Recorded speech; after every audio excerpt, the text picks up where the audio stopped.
Welcome back, everyone. If you were able to see us, I usually start with a Sanskrit chant and open up, but I've already given 5 or 10 minutes of the class, but nobody on the live streaming audience was able to see it, so we rebooted and started over. And we were beginning to speak about these teachings. Start with a Sanskrit chant and open up, but I've already given 5 or 10 minutes of the class, but nobody on the live streaming audience was able to see it, so we rebooted and started over. And on this very site, we were revisit this class, beginning to speak about these teachings. Start with a Sanskrit chant and open up, but I've already given 5 or 10 minutes of the class, but nobody on the live streaming audience was able to see it, so we rebooted and started over. And on this very site, we revisit this class, beginning to speak about these teachings. Start with a Sanskrit chant and open up, but I've already given 5 or 10 minutes of the class, but nobody on the live streaming audience was able to see it, so we rebooted and started over. And on this very site, we revisit this class, beginning to speak about these teachings. Start with a Sanskrit chant and open up, but I've already given 5 or 10 minutes of the class, but nobody on the live streaming audience was able to see it, so we rebooted and started over. And on this very site, we revisit this class, beginning to speak about these teachings. Start with the Sanskrit chant and open up, but I've already given 5 or 10 minutes of the class, but nobody on the live streaming audience was able to see it, so we rebooted and started over. And on this very site, we revisit this class, beginning to speak about these teachings. Start with the Sanskrit chant and open up, but I've already given 5 or 10 minutes of the class, but nobody on the live streaming audience was able to see it, so we rebooted and started over. Beginning to speak about these teachings of Sanskrit chant and open up, but I've already given 5 or 10 minutes of the class. Affect people in the mind, how it makes them tired, how it makes them active, and how it makes them balanced. It's a teaching that's particular to the Vedanta. You don't find it in any other place, which is very unusual for India, because they usually share all of these teachings in all the darshanas. Of course, the seers are aware of them, but people find that teaching particularly lodged in the Upanishads and teachings of that nature about the 3 gunas. Guna, in English, you could maybe define it as modes of nature. That's how they usually put it, modes of nature. So there are 3 basic ones: inertia, activity, and balance. Or in the mind, it would be slothfulness, laziness, or frenetic activity that makes one work all the time and never rest, and usually work with for selfish purposes, not selfless purposes. And then sattva. So tamas, rajas, and sattva would be that 3rd mode, which is balance or equipoise. And the chart we viewed yesterday drew a difference between sattva and pure sattva even, because the teaching in Vedanta is you reach sattvic balance, then you just become a healthy animal, healthy, happy animal. But you never realize your divine nature. You have to go to a pure sattva. It means you have to use this mind you've gotten back from slothfulness and restlessness, to do spiritual practice. So now you have all the time in the world, because when you were in rajas, frenetic activity, all your time is being eaten up by activity. And people complain about that all the time. I don't have any time left for anything else, not even my children. Raising my children properly, which would be with the teachings. So you need to reclaim your mind back from that, and once you do, the tendency of sattva is just to be satisfied. So you think to yourself, I don't need to meditate then because I'm fine. But the next day, of course, you're back to laziness or restlessness. So it would be good for you to go, when you're in a even state of mind, and go do your practice. Read something, because in the light of sattva you'll get more out of the reading than if your mind is restless when you're reading. Or, of course, slothfulness, you probably will be disinclined to read. So study jnana, yoga, study the wisdom, which we're doing here. Meditate on that wisdom and on the Lord within you. And the Lord is seated in your own heart, as Vedanta puts it.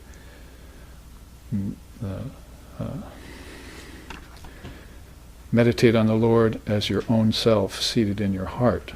This very sloka we're starting out with today says. So it's very non-dual. You don't meditate on the Lord up or out, or even in, really.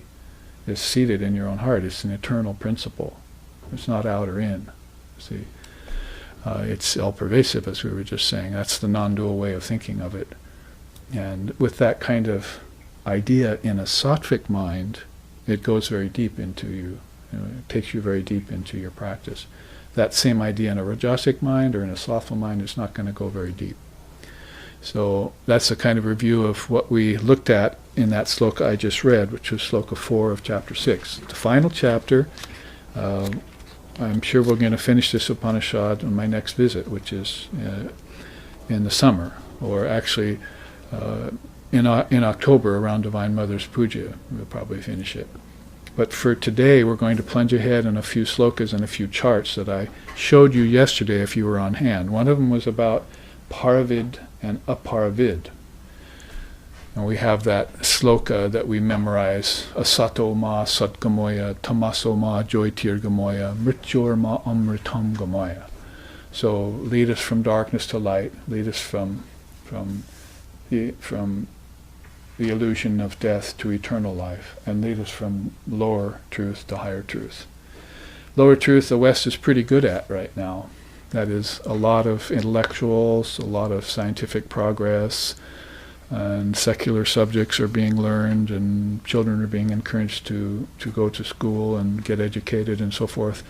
Unfortunately, the drawback to that is it's only in the realm of lower knowledge, and that's because we don't really believe in or know about, as the case may be, higher knowledge, what we would call wisdom.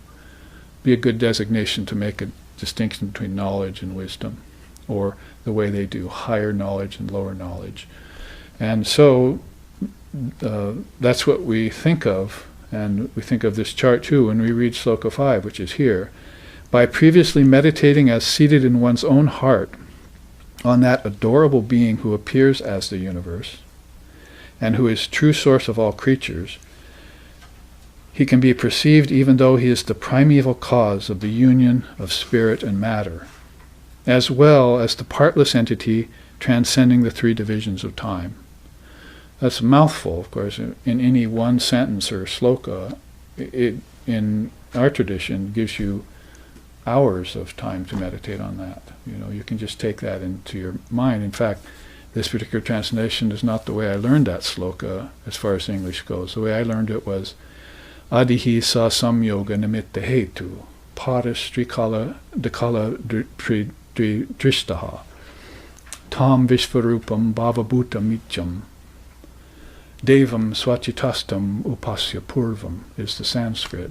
And the English that I learned from that was, meditate upon the Lord as seated in your own heart, who appears to you as the universe, but who is the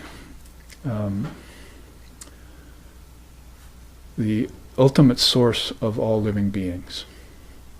Perceive that one as the primeval cause between the relationship between matter and spirit, and as the adorable divine entity who transcends the three phases of time. So the English is a little different, but basically you have 2, 3, maybe 4 good ideas there. First of all and foremost, you are inseparable from divine reality. You are that reality. That's the Advaitic way. You look at that first. That's why you meditate on the Lord as seated in your own heart.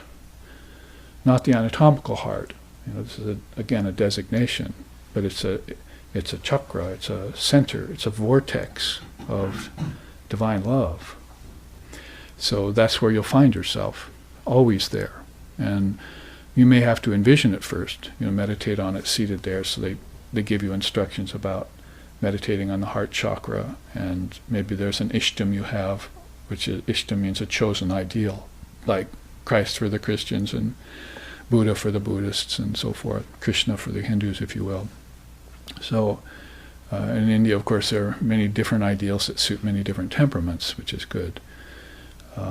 So that would be the first thing in the sloka that you would think about. Meditate on your heart, and then you perceive that source as the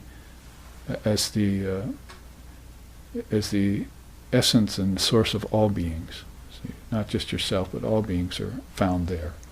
So you're again proving to yourself that all knowledge lies within you, the kingdoms of heaven are within you, however you want to put that.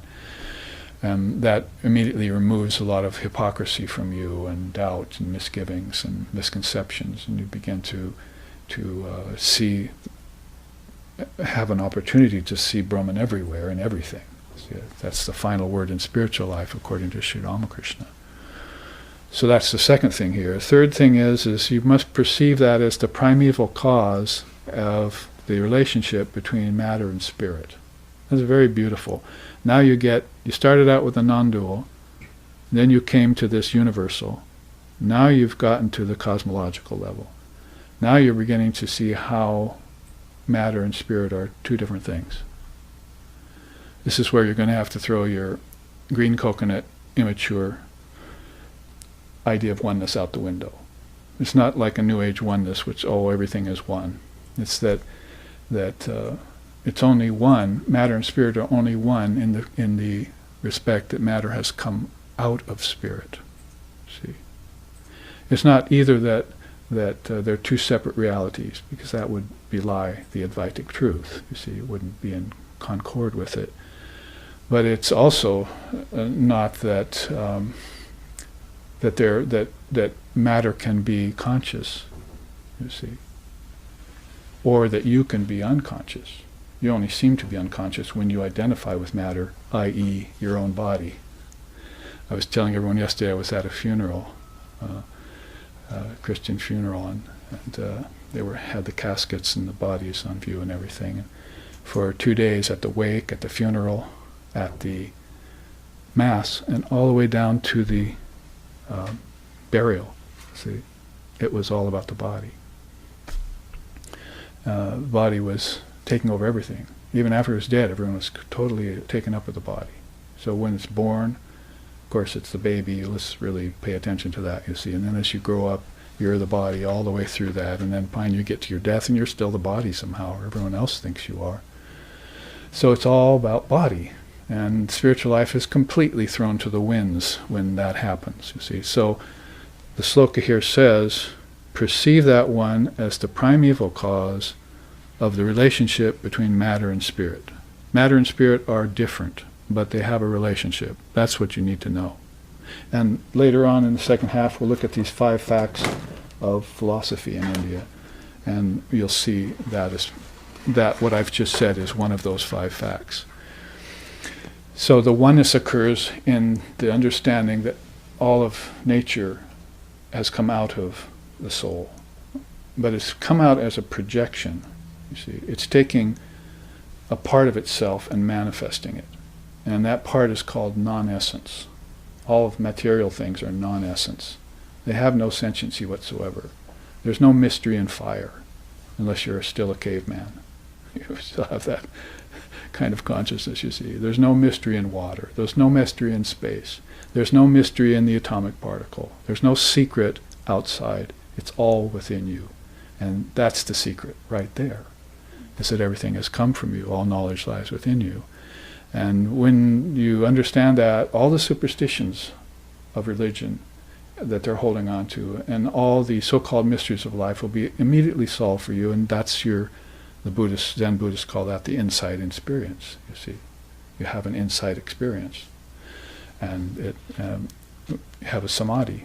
So you have a stunned state. And that's what Christ experienced under the tree, right? Sitting in meditation. He was so stunned that birds were pecking grains out of his hair, and he didn't know it.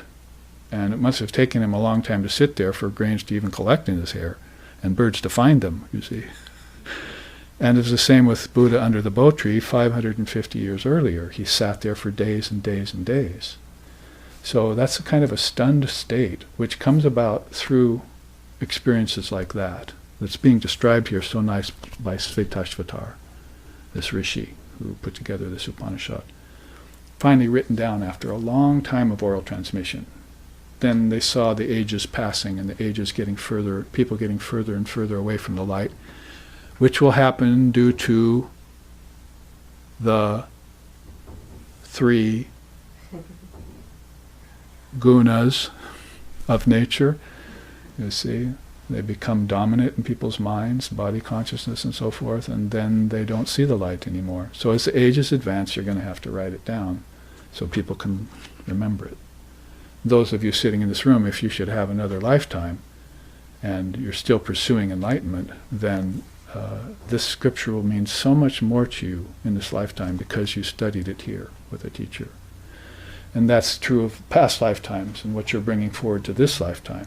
Why you're here now is because you had some relationship with a guru or the scriptures or a path or something that affected you profoundly in a previous lifetime. So you begin to look at it that way, then you see this continuity of consciousness. It's just being broken up by your mind and its divisive tendencies, you see. But that's why this sloka is very beautiful. Adihi sa samyoga nimitta hetu. It has the non-dual in it, it has the universal, then it goes to the cosmological, and you see there's a relationship between you and matter. That teaching is probably the most important for most people in the world today, because they're not going to want to give up nature yet, or the body, you see. Even though they're suffering in it, they don't want to give it up. You know, the father of yoga called that clinging to life, and it's the fifth and lowest hell you can fall into. Clinging to life. You should let your body go and take up another one if you want. Krishna says in the Gita, have no fear whatsoever because death is an illusion. You're suffering more now in this life. If you put all the suffering together in this life, which the little bit of suffering you'll experience at the time of death is nothing. See, one gulp of water, drowning, one bullet to the head, whatever it happens, however it may come, it's over in a flash, you see. Clinging to life is a disease that makes you suffer at the time of death, and that suffering at the time of death leaves an impression on you. See, it's called right there. Avidya samsara. You think suffering is real. You suffered at the time of death, and now you come back next life with a fear of suffering. You see. But suffering is not real. It's transitory, like everything else. And your soul never suffered. It was only your body that did. But you were mixed up in your thinking about that.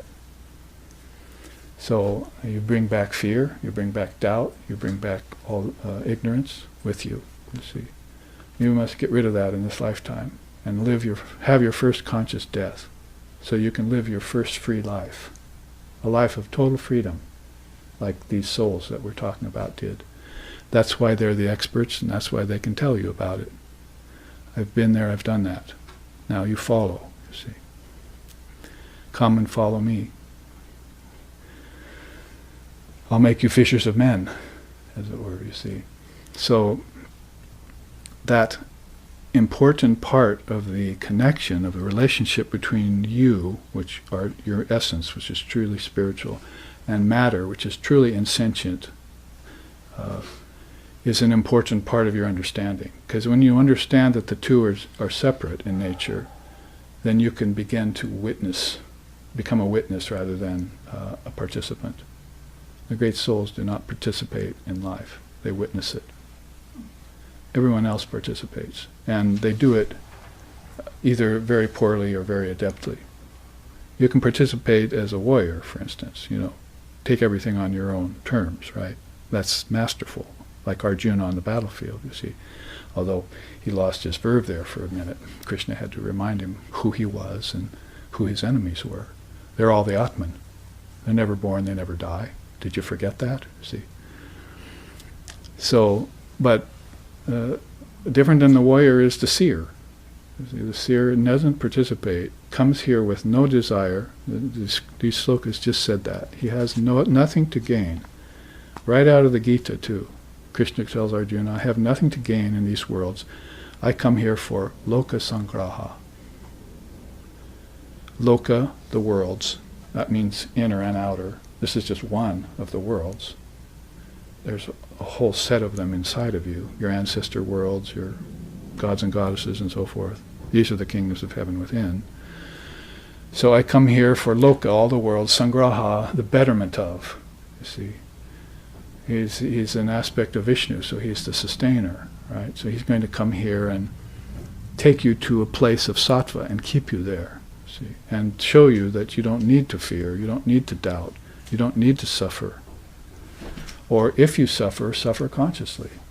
See, all the devotees suffer. I've been seeing the suffering in my own students over the last couple months. They've had some horrible sufferings they've had to go through.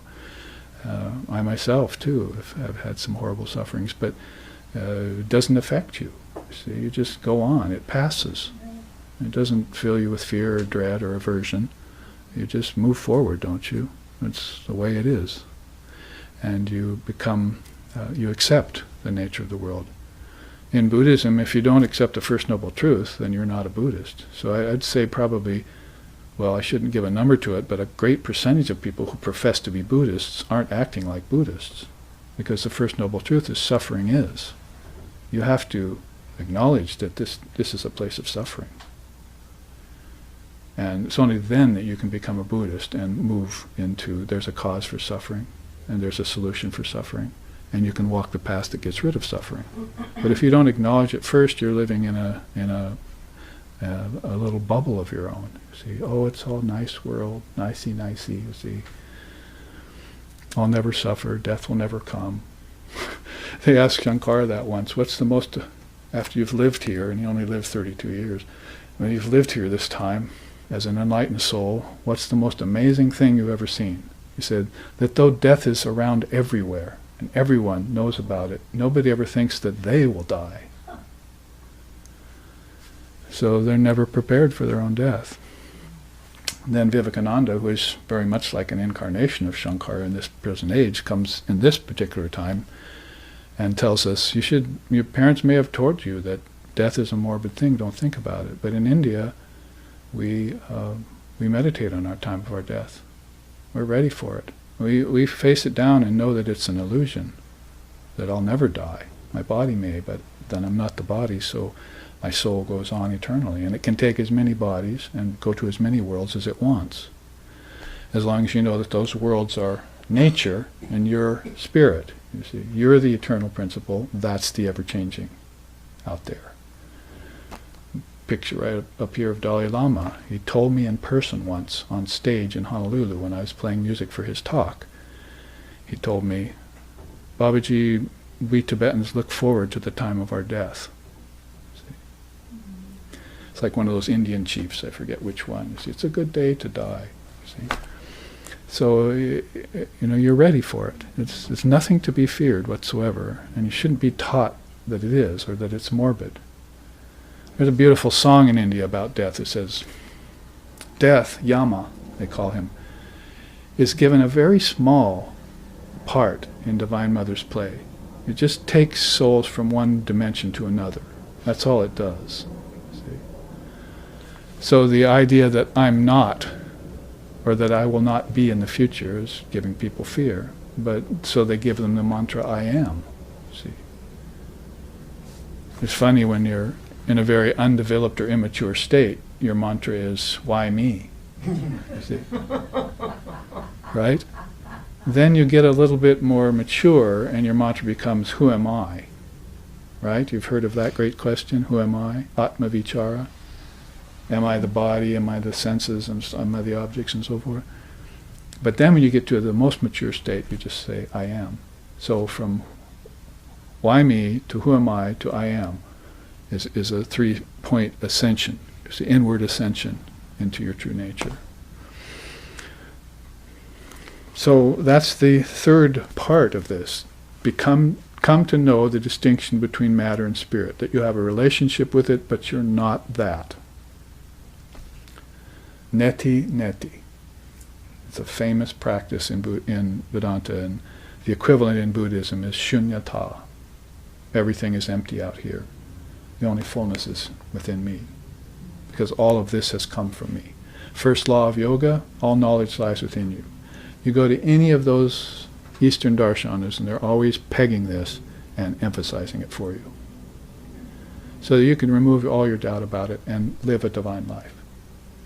If not a divine life, a dharmic life. If not a dharmic life, a life of balance and sattva. But nothing else is acceptable, see. Not a life of ignorance, not a life of worldliness, not a life of suffering, and certainly not a life of evil. See, those are not options for you. And in fact, beyond dharmic life and divine life is no life. That's the highest you can get, no life. Never coming back again into the body, to them, is the highest thing. Can you imagine it? I mean, look back on all the problems and sufferings you've had from a state of this position, with your breath under control and your mind in a sattvic place, and can't you just see what a charade that's been? What a bunch of trouble that's been? What a pack of lies you've been sold along the way by everyone? Then can't you just admit that there's an essence inside which I am, and I shall return to that, you see? Meditate on the Lord is seated in your own heart. You should never forget that. See, that's Ramakrishna told Swamiji, Naren, put that in your wearing cloth and go anywhere you want, do anything you want. And if you ever encounter things in the world that make you doubt, just take that out again and look at, oh yes, I remember, you see, put it back in. As you can't strew pearls before swine. You can't go out and, in most cases, unless you're absolutely free and unattached, and proclaim the truth to every living soul. It's not practical. So, in fact, they'll crucify you for it, or poison you like they did Buddha and so forth. So, all of this is to be gleaned, you see, from this one sloka. It's really one sentence. It's one sentence. I don't see a period anywhere. I see 3 commas. So that's how powerful one sloka is. Sri Ramakrishna, Holy Mother said about him, I heard him say the truth, and he spoke nothing but the truth all his life, you see. He said so many things, and all of them were true, she said. And she was on hand to hear it up to his passing to Samadhi. Then later she said, you don't have to know everything like Sri Ramakrishna did. You just take one of the things he said and meditate on it, and that'll be enough for you to get free. See? So there it is. There's the one thing. One sentence. So we memorized it. In Sanskrit, adihi sa samyogana mitahetu, and in English. See? So we understand it intellectually as far as we can, and then eventually, if it's lodged in your intellect long enough, just like a seed, it'll reach the right conditions of water and sunlight, and it will sprout in you.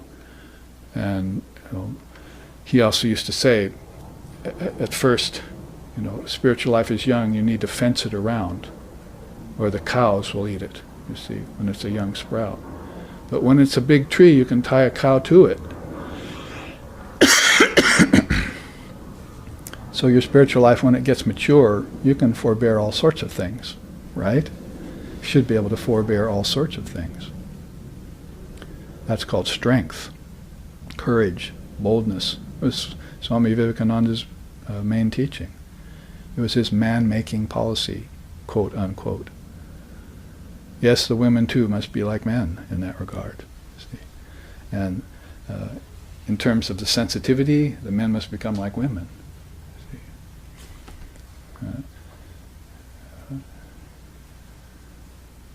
The trepidity of a lion with the gentility of a rose. He said something like that, you see. That's how you should be. This beautiful sensitivity with this man-like strength. You see, put those together, and then you'll make swift progress. Well, the last little bit of this then comes right on down to our life. Transcend the 3 phases of time. That's called Tri-Kala Darshi. You should become the seer over the 3 phases of time. That means past, present, and future. And people come to me and say, well, I live in the present moment. I tell them, well, that's too bad. I live in the eternal moment. Because the present is a phase of time. When you're living in the present moment, it means you're enjoying yourself. Next moment goes by, I think I'll enjoy myself some more. Next moment goes by, I think I'll enjoy myself some more, see. And that's you're calling living in the present, you see. But as you're living in the present with all this pleasurable experiences, then you're stirring up pain. Because you can't have pleasure without pain.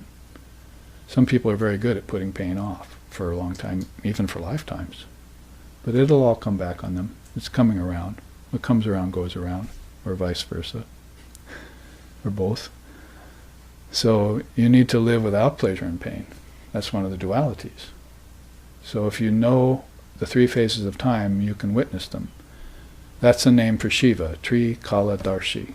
See, I am the witness of the three phases of time. And this is his mudras, established on the earth, on Shakti power, in nature, but ever free, never bound. See?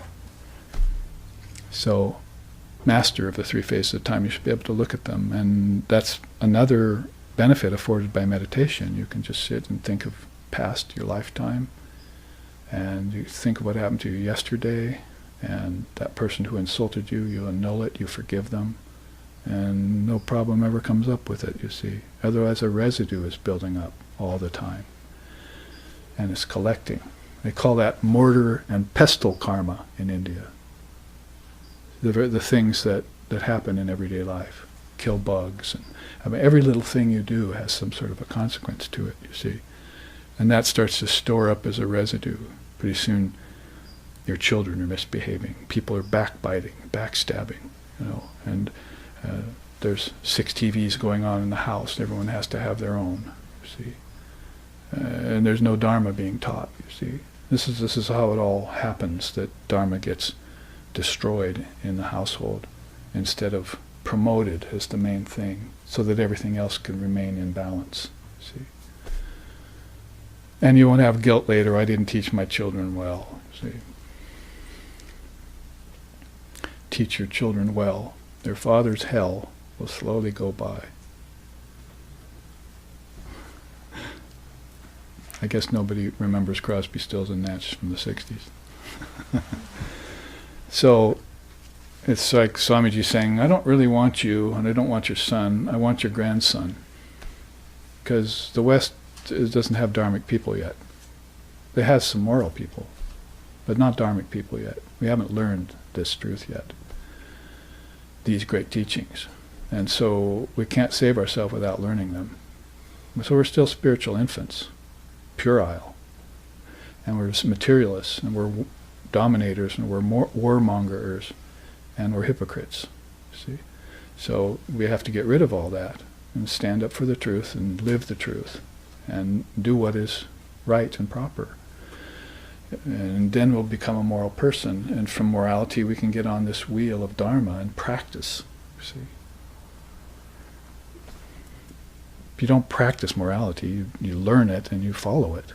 But Dharma you have to practice. You see, this has to be a hands-on affair between you and your barriers, your obstacles. You need to face them off and destroy them yourself. Because Christ isn't here, you see. He's only here for a few years. Buddha is only here for a few years and said, I'm never coming back. So if you're not fortunate enough to be there when they're in the body, Salokya Sarupya, the Vaishnavas call it, in the same place at the same time when a great soul comes to earth, then you have to follow their teachings. They're not saviors, they're exemplars. And so you make yourself in the image of the Lord. It might have well been Jesus' way of saying, I won't be here very long, so cut yourself in the image of what I've taught you. I've shown you the Lord in a body. Now you're going to have to find the Lord in your own self, and then find it beyond the body, see? Like he did. Otherwise he wouldn't be at the right hand side of his Father in heaven, you see. One with his Father. I and my Father are one. If he hadn't have known that there was, to use an expression, an afterlife. You see, it's kind of a strange expression, but you get the gist. So that sloka is very beautiful, and we've memorized it. We've made it one of our 7 meditation chants. It's the most recent one we've memorized among my Sangha, my students here. And this chart goes very well with it. Let's look at this. And it will give you a visual of what we're saying here, how to reach this para-vid. The word para in Sanskrit, of course, Paramatman, Parashakti, Paravidya always means the supreme side of things. Apara would mean the opposite. It's lower, higher and lower, supreme and relative. And it's not that the Apara Vidya doesn't get its credence in India. People move from lower truth to higher truth, Vivekananda said, asato ma sadgamoya. So, tamaso ma sadgamoya. So, from darkness to light. Tamas, there's the word, right? The guna of tamas.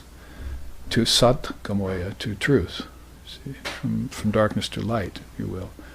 So, in that case then, it's good to know these echelons and how they connect. The inner, the outer, the higher, the lower, however you want to put it. Brahman and Maya, Brahman and its Maya. It's a part of the cosmological process that when you know it, you can move through it. If you don't know it, you're kind of blind as you move through it, as most people are, going from birth to death and death to birth, as Vivekananda said in his Song of the Sannyasin. This thirst for life forever quench, it drags from birth to death and death to birth the soul. See? This thirst for life, this clinging to life, you see, as if this body and this life is all you have. See, it's a desperate move of a fearful person. You should throw that to the four winds, not your discrimination. Your fears and all that can be thrown to the wind, but your discrimination will help with that. So, how to best broach a chart like this? I mean, I guess we can introduce it by saying this was the cover of one of our Nectar magazines, Nectar of Non-Dual Truth it's called, where we have articles on different religious traditions written by different writers. We're into our 30th issue and our 20th year or so with that now, thanks to some of you supporting it. So that was in color, and the color looks more like that, so we're getting good mileage out of this image, which is a collage that I envisioned and had an artist put together. Maria Braccio, we call her Durga Maria. Thank you for doing that beautiful work for us. And so it's on the Nectar, it's on now a book cover, and it's a chart to learn from. So you might as well start with the quote there from Valmiki, who was one of these great rishis of India. Lower knowledge taken from books and conventional religious knowledge gleaned from ordinary scriptures form two separate hells for beings devoid of higher wisdom. You should probably stay there that if they have higher wisdom, those aren't hells. See, because people could be critical all of a sudden. See, well, how dare you say that, and so forth. But he's saying for those who are devoid of higher wisdom. Even intelligent beings writhe in these two states, like scientists and others, writhing and trying to find out mysteries in a universe when all the mystery is in themselves, in their own consciousness. See. They fixate on wealth, status, and power. Therefore, you should exert inwardly and swiftly attain to transcendent wisdom, taking refuge in the great self, Paramatman. Paravidya, Paramatman. See. Take refuge there.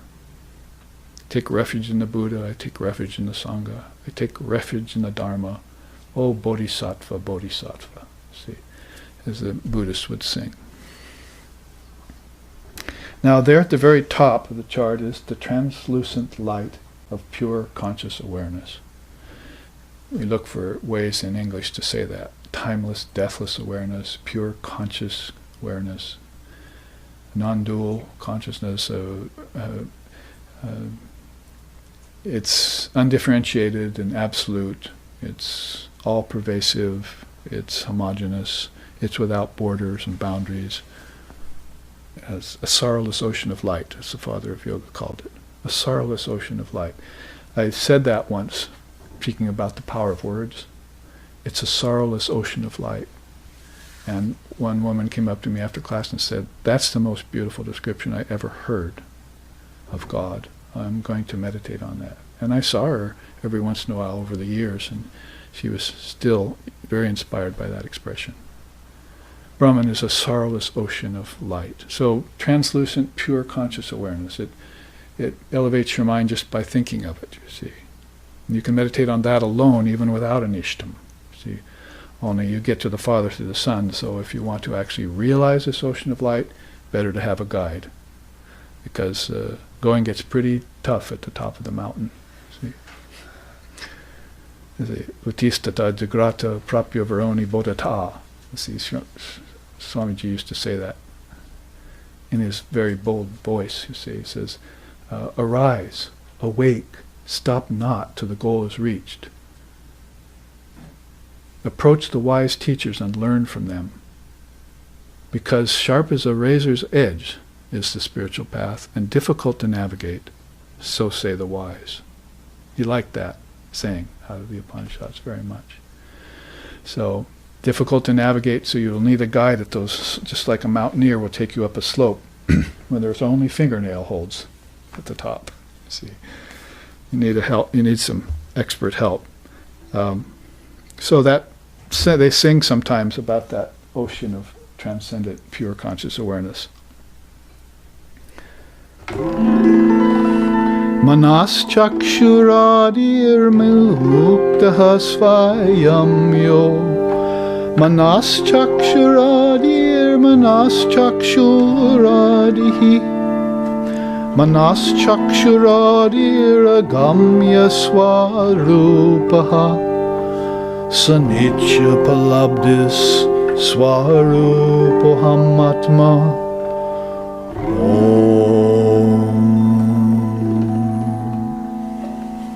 One of the beautiful verses of the Hasta Amalaka Stotram. He was a young boy who said nothing. Up to his 12th year, nobody ever heard him speak. So his parents thought he was mute. So Shankara came to town, as he did, moving around India. And his parents were Brahmin priests, his father. So the boy couldn't learn his trade and complete his destiny as a Brahmin priest if he couldn't talk and explain the teachings to the people. So they were very upset, you see, both father and mother. So his father took him to see Shankara, who was sitting out in the outside of the temple. So he used to resurrect the temples for people, and then he'd sit in the courtyards preaching non-dualism. He wouldn't go in the temples. See. But the people needed the temples. So this is how complete his thinking was, you see. Evidently, I heard just recently that there's a place, was it Sringeri, that all of a sudden the waters receded in this river. In Srinagar? Not in Srinagar, no, somewhere else. Sahasralinga, it's called. Sahasralinga.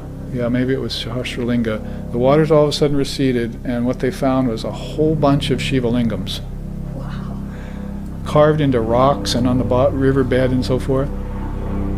So that's what Shankara used to do. It made me think of that. He'd go to certain villages where the Buddhists had torn down these temples in their age, and he'd sit and meditate and find out where the images had been thrown in the river, and then he'd have people dive for them, bring them up, and he'd reinstall them in the temples for the people to worship, because they couldn't understand non-duality yet. So they needed worship, you see. And then he himself would go out in the courtyard and sit and answer questions for people who were approaching non-duality, who were done with ritual worship and so forth, you see. So anyway, he took Hasta Amalaka, this boy. He wasn't named Hasta Amalaka yet. The fruit in the palm of my hand, you see, is what that means. Hasta, hand, Amalaka, fruit, you see. So he took, his father took him to Shankara in the courtyard there, and Shankara looked at him and said, "Who are you?" And the boy spoke his first words. He hadn't spoken for all those years. And he said, well, I have it right here. "I'm not a human. I'm not a god. I'm not a being inhabiting celestial regions. Neither am I a priest, a warrior, a merchant, or a menial worker." 4 castes, right? "I am neither monk, householder, hermit, nor wanderer. I am the ever-conscious, eternal self, infinite and pervading everything." Which, Sanitya Palabdis Swarupahamatma Swarupa. I am the essence, you see. I am Shiva. I am Shiva. So he denied being everything except the translucent light of pure conscious awareness. And everyone was, of course, amazed that he spoke, because he had never spoken before. So it was the first words he uttered. And his parents were so happy, but their happiness was a little bit short-lived, you see, because then he wanted to follow Shankara. So he left his parents right away and became one of his disciples. He was known as Hasta Amalaka. You'll read about him in Shankara's life. And left house and home right away, didn't become a Brahmin priest. He said, I'm not a priest. And instead he became a wandering sannyasin. And this song, apparently written by Shankara, yesterday I was telling you how Shankara has attributed some 730 texts to him, plus all these commentaries and on the great scriptures and everything, but probably some of his disciples wrote some of those, and probably there was another few people named Shankara in India who wrote things. So there's only certain ones we're certain that he wrote. They say even the Vivekachudamani, nobody's absolutely certain that he wrote that. You see, so that's how time has treated. History always treats the facts that way, you see. So, point here being then, this they sing, and that sloka I sang here's the translation. Even bereft of sense experience, mental cognition, and vital functions, that internal reality continues to exist, relying upon nothing. It is that which animates the senses, impels the life force, and awakens the mind. And that perpetual being am I, self-effulgent, illumining the cosmos. Another one sloka, Sanskrit English couplet, as it were, to meditate on. So, even if I don't have my senses anymore, bereft of my senses, and if my mind turns off, and my prana ceases to flow through my limbs and bloodstream and organs, that self-aware entity still exists, looking on. That's kind of the gist of it all. And that I am, you see. So he's immediately separating himself from body, senses, and mind. Those three steps are rather difficult for practitioners, but Hastamalaka here has done that, you see, as a young boy. It's like Christ leaving his parents, right, at the age of 14 or something. And they looked for him and found him at the temple talking with the rabbis. And they said, where did you go? And he said, looked at them like they weren't his father and mother anymore. And said, where else should I be? I have gone to be about my father's business. And they never saw him again for a long time. We don't know what happened to him for a long time either. Although the Dead Sea Scrolls and other things have been unearthed, and we're considering those years where Christ wandered till he came back. So that I just offer you that one verse of those, I think Hastamalaka Stotram, 13 verses. That one verse out of the 13 verses really epitomize well this translucent light, pure conscious awareness.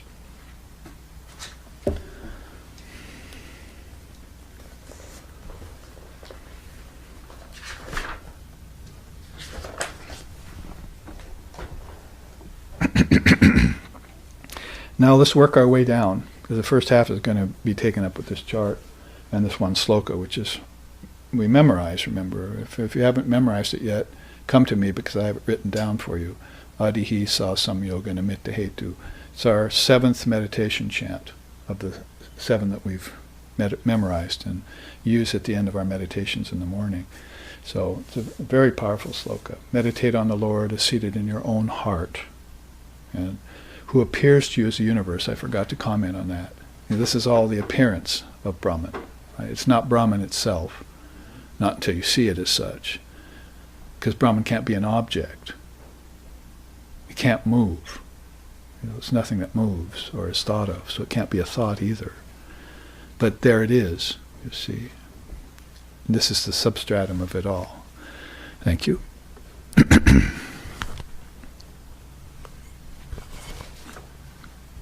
In fact, I like that way of, in English, there's a few good words for things in Sanskrit.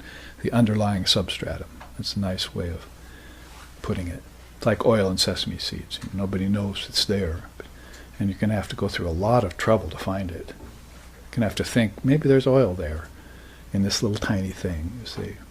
And then you're going to have to invent a press. And you're going to have to collect a bunch of seeds, grow them and collect them. Then you're going to have to put them together and press them to get one drop. And then you're going to have to see what the consistency of that oil is, how nutritious it is before you can bottle it and give it to people. You see, so much to do to find Brahman, in other words, in that process of inner introspection and spiritual sadhana. But this is what you should do. You see, that's why you're here. Sri Ramakrishna said that's the only reason you're here, is to find Brahman here in the worst of circumstances. There's no other reason for your being here. Not work, not children, not rituals. So, and the thing about that is the monks can do that, you see, without much problem. But the householders have to do it in the midst of their work. I have a young man that just wrote me, and I'm having young men every year, several of them, complain about this. I heard the truth, now I want to leave work and leave my family if I have one. You see, I said, no, you can't do that. You're a householder. You started this karma going. You've got to complete that before you give up the world, if you decide to give up the world. You've got to carry it through, you see. Sri Ramakrishna used to say that. He'd speak, in glowing terms, and young men in Calcutta, there in Bengal, would be so inspired by him that they'd want to leave their families. And he said, no, fie on you if you do that. I will say fie on you, you see, using an English term. If you're a householder, then you must provide for your wife and children, at least, before you take up the spiritual path. But the householders, they had to work in the midst of it. And he had a whole host of stories about the householder. He says, there's a humpback, walking across the city with people. You see lots of people, right, in Calcutta. All of a sudden, a circus goes by, or some marriage processional or something. And everyone stops and looks at it, they're just eating it, just taking it in. And then it passes and they all go on walking again. Well, the humpback was like everyone else. He was walking, he enjoyed the processional, and then he moved on afterwards. But there's one difference. He had this weight on his back. Get the gist? The householder can also, or should also, see this ocean of translucent light and live in it, but has to carry a load while he does it, while she does it. Children, work, all that. So, if Sri Ramakrishna gives out a story like that, like Buddha taught through stories, Jesus taught through stories, no different with this new manifestation called Sri Ramakrishna. He gave out these stories like that, and if you hear one of those, then all of a sudden, you can jump back into your life with new verve, right? And you can practice the art of keeping your spiritual sense alive while carrying out your duties, you see. And that's going to be, muscle making, you see. Muscles in here, too, you see. I'm not calling you a muscle head, like the Three Stooges. Me a muscle head. But you build up subtle muscles, you see, in your brain and in your mind that are like these positive samskaras, positive impressions, you see. So that comes out as a teaching that's very important. Now, coming down from the translucent light, you see this beautiful cathedral in the sky, as it were, and on either side of it there are these various teachings. At a very high level, of course, you're going to have samadhi. Here I used the Vedantic equivalent of the yogic names for samadhis, nirbija and sabija samadhi. You see, nirbija means without seeds, because bija means a seed. Very apropos for that sesame seed story too. So, and sabija means with seeds. So you have experiences that are with form, and then you have experiences that were without form. But these experiences are at a very high level. These aren't mundane experiences or experience of ignorance, see. These happen only for people who are advanced practitioners or adepts or illumined, already illumined, free of ignorance. Nirbija and sabija samadhi, as often said, like the commercial for Mounds and Almond Joy, sometimes you feel like a nut, sometimes you don't, right? So sometimes you feel like a seated samadhi, sometimes you don't, right? So most of the time, you're not in a mood for an unseated samadhi.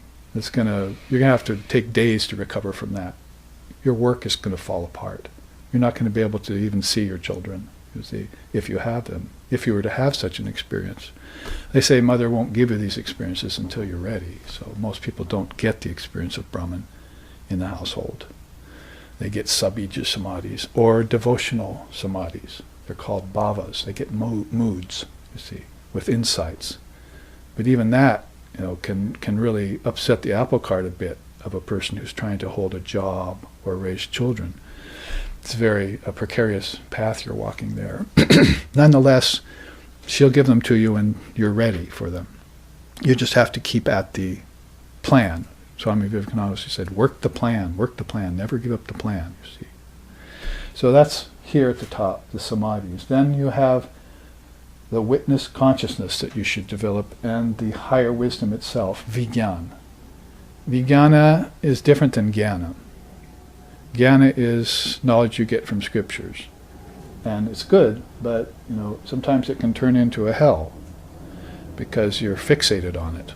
Same with rituals. It can turn into a hell because you're fixated with them. Sometimes those are hells you don't even know you're in.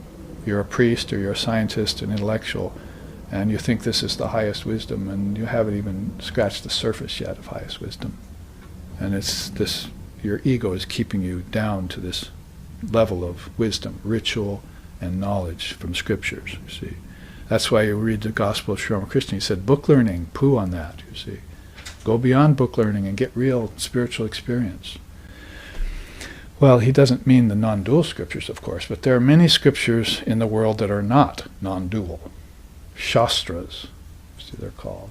And he uses the word right there, you see. Lower knowledge taken from books and conventional religious knowledge gleaned from the ordinary Shastras. These are dualistic scriptures. They don't teach I and my Father are one. They teach pray to your Father in heaven. They don't even teach I'm the vine and you're the branches, which is a higher, it's qualified non-dualism. So you need to hear I and my Father are one and be thee perfect as Father in heaven, and you need to concentrate on that, and then the rest will be fine. Sri Ramakrishna used to say, you go to a picnic, you see, and eat your food, and you spill a little sugar there, you see, or honey or something. Nowadays it would be honey, I guess. So, and then you leave the picnic and the ant comes, you see. And so you've spilt this honey in a mound of sand, right? A little mound of sand there. And so you leave for a while and go swimming. And you've spilt the honey, so you come back later and you look and the honey's all gone and the sand's still there. What do you mean, Master? Oh, great Master, what are you saying by that story? Is that you need to take the essence and leave the non-essence. So he's talking about the scriptures, reading the scriptures. The scriptures will have a combination of sand and sugar in them. So you need to leave the sand aside that's not applicable to you and take the essence. See? So that's the art of studying scriptures, and then you'll be fine. But that's ordinary Shastra talk. When you're talking about the Upanishads, the Gita, the Ashtavaka Samhita, the Uddhava Gita, the Avadhuta Gita, these are non-dual scriptures. You don't need to do much sifting there. It's just telling you like it is. Like, do I need to repeat it? Adihi sam yoga nimitta hetuhu. Meditate on the Lord as seated in your own heart. Have you heard that in ordinary scriptures? Are they advising that? Or they're advising you to pray to some God in heaven, on a cloud, on a throne, see? Which is taken metaphorically is okay, but you can't take that literally. You have to meditate on the Lord as seated in your own heart. That goes to the point. That helps you, see. It doesn't make you dependent on rituals or on a savior, see, because whoever got saved, who didn't save themselves? That's what Vivekananda said. The Savior never saved anyone. He fished you out of the water, maybe, made you fishers of men, but you had to save yourself. And you'll save yourself when you're ready to save yourself. Holy Mother used to say, men in India chew betel nut, right? If you've ever been to India, you see these red splotches all over the ground where they spit out the chun, betel nut. It's quite gross. But anyway, they'll eat it, and pretty soon their teeth will turn red, and pretty soon their teeth will start falling out. And their wives are saying, you should give up chewing betel nut. You're going to lose your teeth.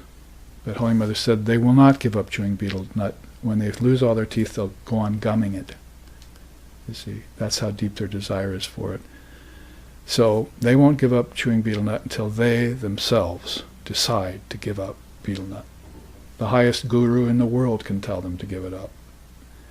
And their wife might be their highest guru at that point. But they're not going to do it, you see. So what he's talking about there is this giving up of desires is to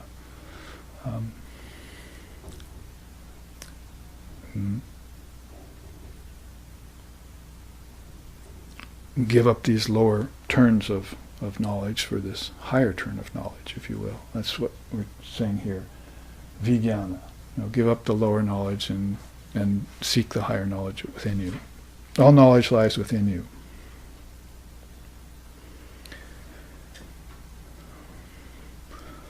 The next entry there is, we've already said it, sabija. The nirbija is seedless samadhi, sabija is seated samadhi. So you'll have these samadhis where you're having experiences of God in form. You'll be seeing some very important connections in the realm of form. When Maya recedes in part, then you'll have these experiences with God in form. So those are valid, like, say, meeting Sri Ramakrishna like the 16 apostles did, or Christ like the 12 did.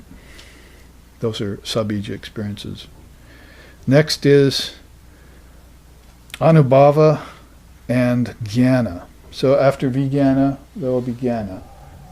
As you come down the spectrum, that is. And anubhava is direct spiritual experience. So they're saying if you get knowledge, higher knowledge like jnana, and then you get higher knowledge after samadhi, vijnana. See, vijnana only happens after you've had samadhi already. But jnana happens just prior to samadhi.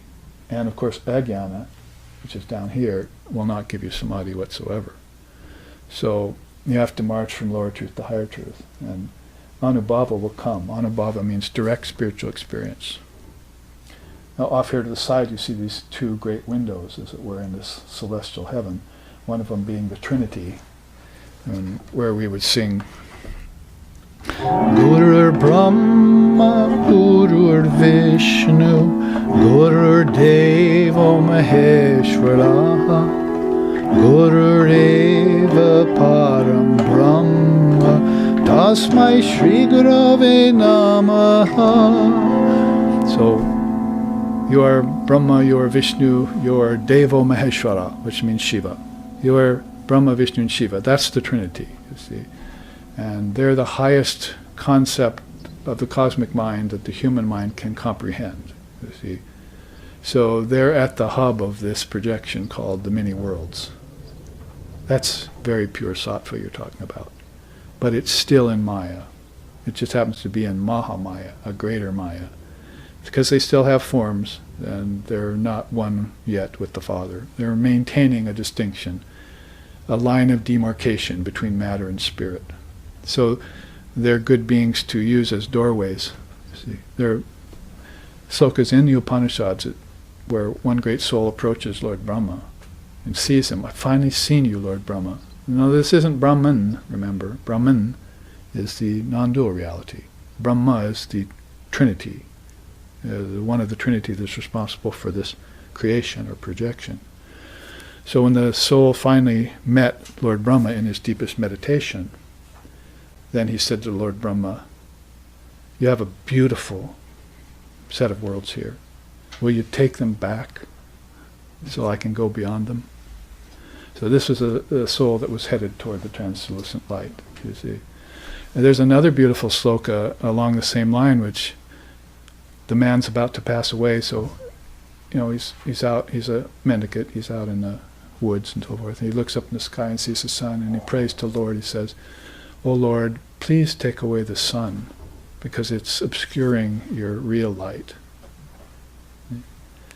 It's obscuring your real light. So whoever thinks like that, you see, that the billion suns in the sky are just, in the way of this light of consciousness. Those are physical lights. You know how we chant in the puja, right? Na tatra surya bhati, na chandra tarakam, nemo vidyuto bhanti kuto yamagnahi. Remember? We chant that. So na tatra surya. It's not the light of the sun, surya. Na tatra surya, na chandra tarakam. Chandra is moon. Not the light of the moon either. Nemo vidyuto bhanti, not the light of lightning. Kuto yamagnahi, not the light of the suns. None of those lights exist. They shine by another light. See? That light shining, all of them shine. By that light inside, all of them are made luminous. So a beautiful sloka out of the Upanishads. You don't have to sift through that much for non-duality. That states it right out, doesn't it?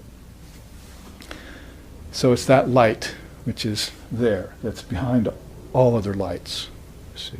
And it's even behind the light of the world with all of its vagaries and vicissitudes. There's the world is also sitting under a billion suns, isn't it? But behind those billion suns there's this light that makes them shine, you see. What Hastamalaka was just talking about, you see.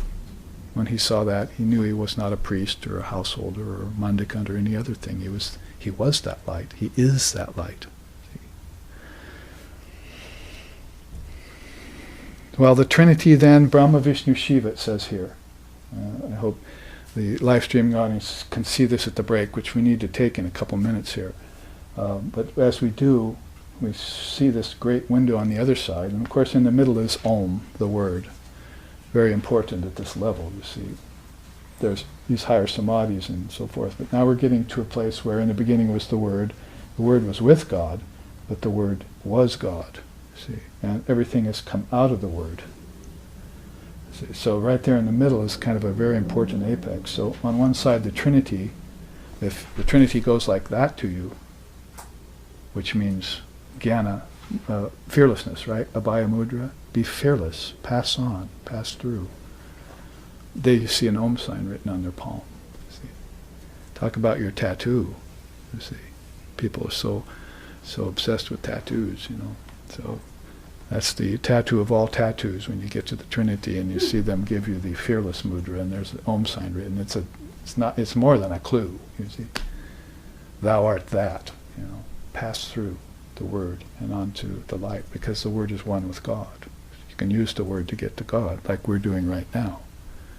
You all came here into this room and you're immediately with God. As soon as you leave the world, I hope you'll take it with you. As soon as you leave the room, that is. The Rishi is here teaching, because it's through the Guru and through the Sangha and through the Dharma. It's all here. This is the triple gem right here, happening right now. This is the transmission. This is enlightenment. This is the realm of illumination right now. And we need to hold on to that as we move about the world.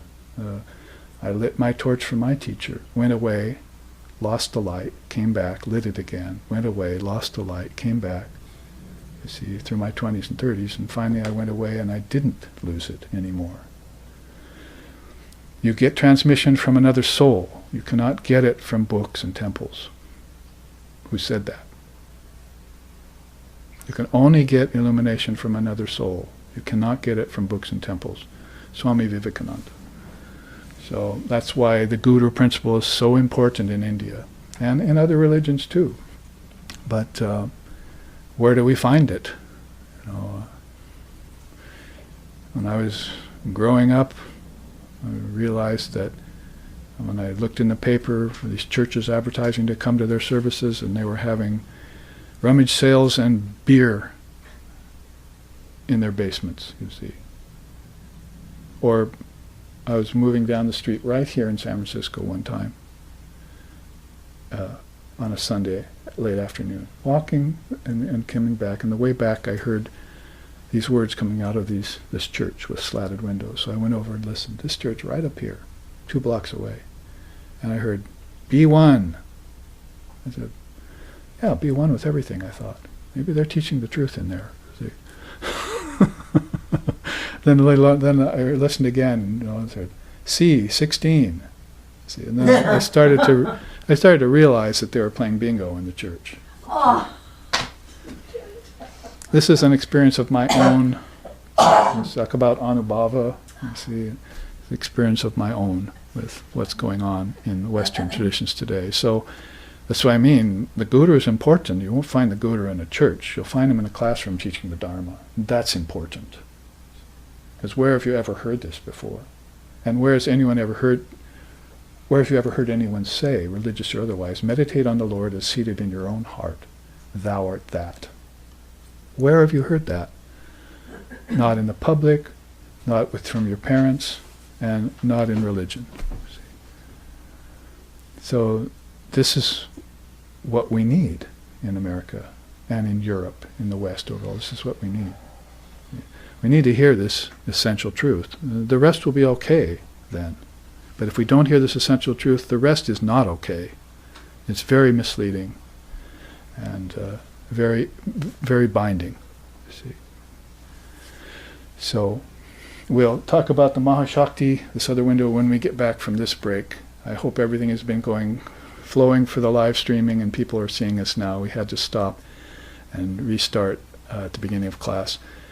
So here we will take our break, and the live stream audience can see this close up on their screen, and you may come up and look at it too. We'll continue it and finish it in the second half. Thank you for your kind attentions. We'll see you in 15 minutes.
Welcome back to the second half of our second class of this weekend. You're sitting in the atmosphere of the Dharma. Dharma is a very powerful word.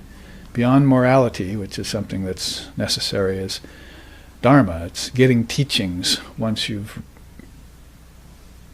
placed your mind in a sattvic or balanced condition. Teachings, when your mind isn't balanced, they don't go very deep. But when your mind is balanced, then you sit, especially like this, open up that spine at the base, and the mother energy, we call it Shakti, can come up. So you visit the brain, and beyond the brain is the mind. The inside kings of heaven within is the mind. So if you sit in that way and breathe, see, then this energy will come up, and the Dharma will help fuel it. That is teachings of a special kind, an especial kind, if you will. And they have to do with your practice, the spiritual art we were talking about, that people in the world need to learn, especially in the West. In the East, they have they're well versed in much of it, but it's rather new to us. We understand morality, but we don't really understand higher wisdom. And that's what we were looking at here. We were working our way down this chart from the very highest light of conscious awareness that people call God, or Brahman, or Allah. Different traditions call it by different names. And we're working our way down, and there's the word that Jesus said was in the beginning. So you're working your way down through these higher states of awareness called samadhi. That's how people come into the body from a very high place. That is a very deep place. And then when they give up their body, they simply return. There's a chain of evolutes that they move through, and there's a reverse chain of evolutes that they move back through. So science is leaving us in a lurch when they talk about evolution with a beginning, a middle, and an end. There is no beginning, middle, and end to anything. There's just eternity. Call it infinity if you want, or call it Brahman or Almighty Father, but it's a great light of awareness that has no time in it, has no space in it, has no name and form in it, and it certainly has no cause and effect in it. That is, actions and repercussions like suffering. It's beyond all that, and so it's beyond what we call Maya. Maya is that queen of four-letter words that we talk about that stumps people and stultifies their minds and causes them to move in worlds of suffering. But the seers don't enter into that world of suffering. They always stay in a world of peace, a world of truth, and a world of bliss. That's Shanti, that's Satya, and that's Ananda. I was talking to a woman today named Amanda, and I said, I'm going to change your name to Ananda. See? You're not going to be Amanda anymore, you're going to be bliss. See? And we want to bring out that inner nature which is full of bliss. So, and she went with her funny laugh. She has. So, anyway, she's got a new name, spiritual name. Your parents probably named you from this level of things, see, but your guru will name you from this level. He looks at you and sees God or goddess in you, and so will name you after that. And that's what we're talking about here as we move from the light of pure conscious awareness, or timeless, deathless awareness, which is our true nature. We pass through this realm of the Trinity, and we sang about the Trinity. We also are in Mahashakti's realm. She is that great Kundalini power, or dynamic energy. How to describe her? She's in everything and everywhere, but this sloka that we just chanted is accompanied by a sloka earlier, Te Dhyan Yoga Nugata Pasyan Devatma Shaktim Svagunayar Nagunam. So it means practicing the art of meditation.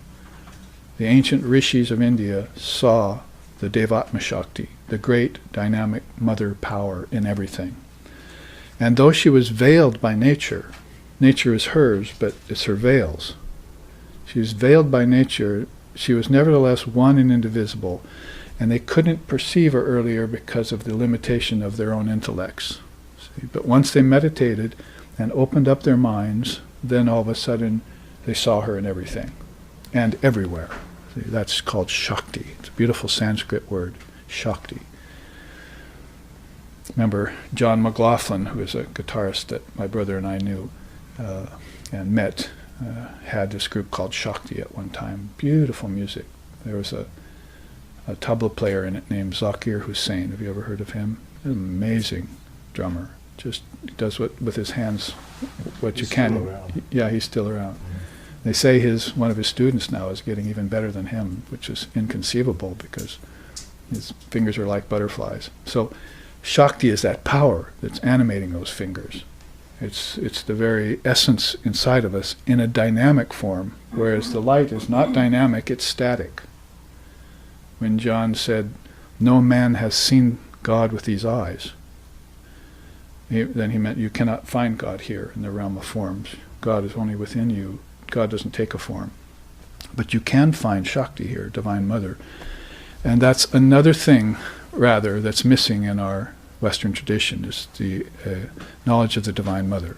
You get a little bit of it in Christianity in the form of Catholicism, Mother Mary. And you get a little bit of it in the form of Shekinah. Almost sounds like Shakti in Judaism. See, you heard of Shekinah? Yeah, so there's a form of Divine Mother in all the religions, but she's very underplayed and behind the scenes. And so when Sri Ramakrishna and Vivekananda are talking about bringing out that feminine divine power in the world, there will be no rejuvenation for the world without acknowledgement of that divine power, mother power. We even sing to her in various beautiful hymns like that. Jaya Jaya Jagavandini, Jaya Jaya Jagavandini, Devi Dukkha Harini Tarini, Devi Dukkha Harini Tarini, Mahesha Hridaya Vashini, Jaya Jaya Jagavandini.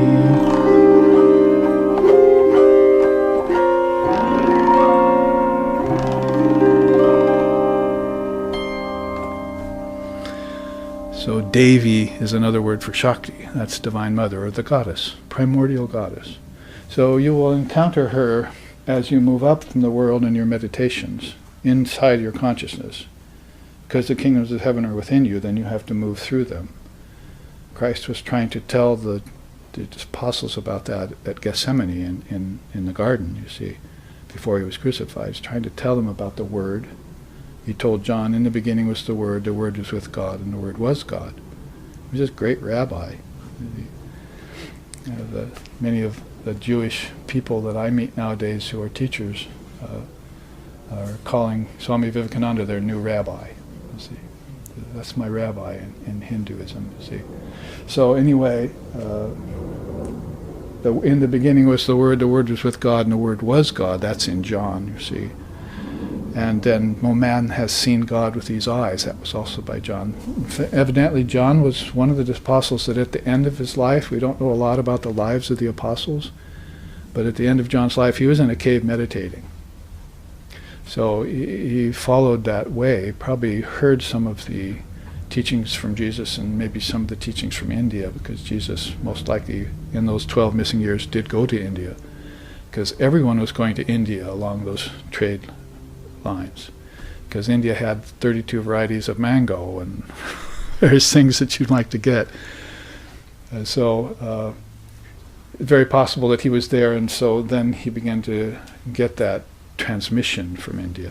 And this transmission was all around Paravid. A Paravid is a lower knowledge. It satisfies for a time, but it doesn't satisfy very long. Paravid will satisfy for all time. Who said that?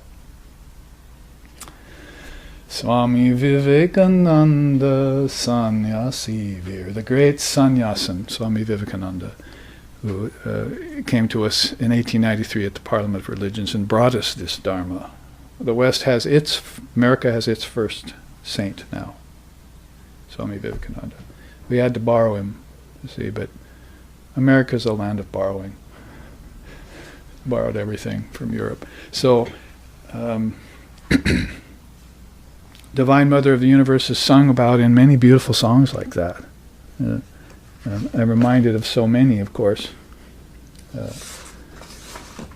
Always come to mind when I think of her. Sometimes she's known as Kali, Mother Kali. They sing,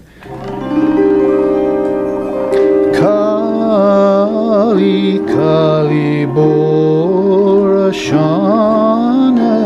Kali, Kali, Borashana, Karapada Jannamamritapan, Karapada Jannamamritapan, Jadi hate trantake vashana, Kali, Kali Borashana, Kali, Kali Borashana. And the verses go on like that. It basically means, O blissful self, caught in mundane diversions and vain pursuits, utter the sweet yet powerful name of Kali, Kali, Kali, the divine mother of this infinite universe. See? Grasp the non-dual knowledge of her wisdom feet, Paravid, and meditate deeply on her in your heart, where she's an all-encompassing, all-pervasive presence. At the auspicious moment when the desire for liberation then arises in you, imbibe the nectar of her timeless awareness and taste immortality. If you're going to write a song, would you think of lyrics like that? Well, the Hindus did. From time out of mind for thousands of years, these songs were going on, all about divine reality, sometimes in the form of ultimate reality, like I sang in the first half about Hastamalaka Stotram, and he was singing about the light of pure conscious awareness that infills everything, but is formless and nameless. They say, does God move? No, completely immovable. It doesn't have to move because it's already there in everything, you see. That light is in everything, but it's covered by nature. The sun covers the light of Brahman. It's a fake light. So you have to see beyond the light of the sun. If you're an astronomer and you get caught in the light of a billion suns in the universe, then you haven't seen the light that makes them shine yet. You see? That's your light that makes them shine. You are the light of a billion suns and beyond. And so that's in the kingdom of heaven where you find that light. If when you pass from the body, you'll see that light, you see. If you're a Tibetan and you pass from the body, the Rinpoche will be sitting there with the Tibetan Book of the Dead, and he'll say, see that light in the distance? Try and go to that light. See? Your body's already dead, you see, but he's still reading over it. I should give you the clue that the body's not the soul. See? The soul is something else, you see. And so he's appealing to the soul who was once in the body, who is still hanging around the body for a few days, see, to go to the light.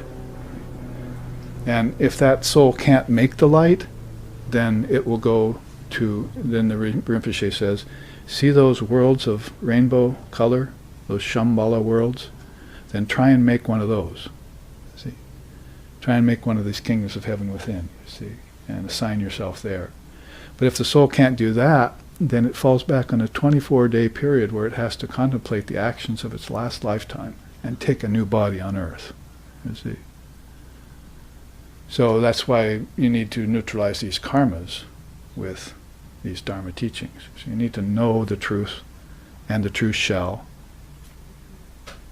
set you free, right? You know the teachings of Jesus. Know the truth, and the truth will set you free. So that's in this very life you have to know that truth. And in the next life bring it with you. And in the next life until finally you can transcend the wheel of birth and death. The Buddhists tell you, go beyond the wheel of birth and death. Kala chakra. See, it's all cyclic. Buddha got out of the river and sat on the banks, you see, and then he saw everything go by. But as long as he was in the river, he was going around with it all. So he didn't know everything was cyclic. As soon as he gets out of the river and sees everything go by, and the same thing go by twice, then he knows it's all cyclic, you see. And then he wants out of cycles. Sort of like a kid who just ate hot dogs and popcorn and got on a merry-go-round and couldn't get off, you see. You know what's going to happen eventually, right? You don't want to be standing too close. And, the merry-go-round has this ring, right? That you're supposed to grab in the old days, right? You can get that ring. So everyone's on this merry-go-round to try and get that ring. So what's your ring? I want to know as a teacher, right? What's your ring? What are you after here? If you tell me I'm after enlightenment, then I'll be very happy, of course. And I'll help you try and reach that state, which is already within you, but you don't know it yet. See, it's still covered. Covered by your own masks, by your own impositions. And worst case scenario, covered by your own karmas. See. So these beautiful songs to Mother Kali, to Divine Mother of the Universe, is one of these great windows in this, what somebody at the break came up and called an internal spaceship. See, he said that really looks like just a spaceship that's going inward. You see, this whole thing. And so I used to call it inward ascension. As I was telling you, I was just at a Catholic funeral service and for some loved ones that had passed in my in-laws, and they kept talking about God coming down and looking at you down, and they kept praying upwards. And so I told one of them, I said, God isn't up there and doesn't look down. See, God is within you. The kingdoms of heaven are within you. There's nothing up there. The Hubble telescope should have told you that by now. At least science has that down, We haven't found any guy sitting on a cloud up there, on a throne, with a beard. See, that's all superstition. Or metaphoric at best, you see. So where is this divine reality? It's within you, it's within you. So one person was giving a eulogy, and I said, don't say your parents are looking down on you right now from a better place or from heaven. I say that they're within you. They've gone back within you, because that's where your ancestors are, and that's where the gods and goddesses are, and that's where divine reality is, and it's coming out and going in all the time, you see. Just like you're going into dream and deep sleep every night and coming back to waking over and over again, see. That's what this means, Om, A-U-M. The word means waking, dreaming, and deep sleep, because those are the three phases of your consciousness that you go in and out of. It also means the in-breath, the held breath, and the out-breath. Puraka, Kumbhaka, and Rechaka, the yogis call it. So you go.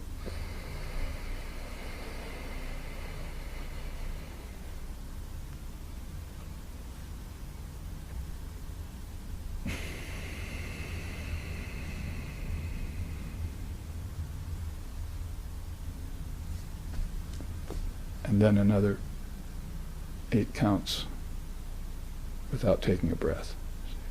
There's actually 4 movements to your breath. An in-breath, a held breath, an out-breath, and another held breath at the bottom. So that's how you balance your mind, by breathing evenly.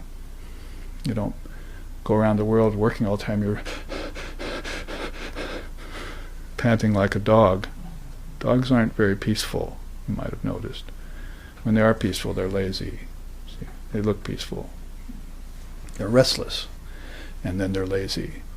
So you want to be, you don't want animals to take care of you. You want to take care of animals. See, you are a higher species, whether you know it or not, even though there are animals that seem more intelligent than people around right now.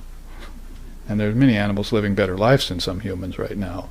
Nevertheless, you're higher on the scale. Let's at least admit that.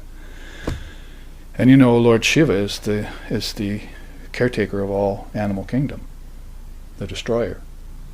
He's the animal. He takes care of all animals and looks over them and watches over them. So you should be more like Shiva. Shiva. Vivekananda used to say that all the time. He encountered a problem in the world, he'd go, Shiva, Shiva. As if he could dispense it with 2 words.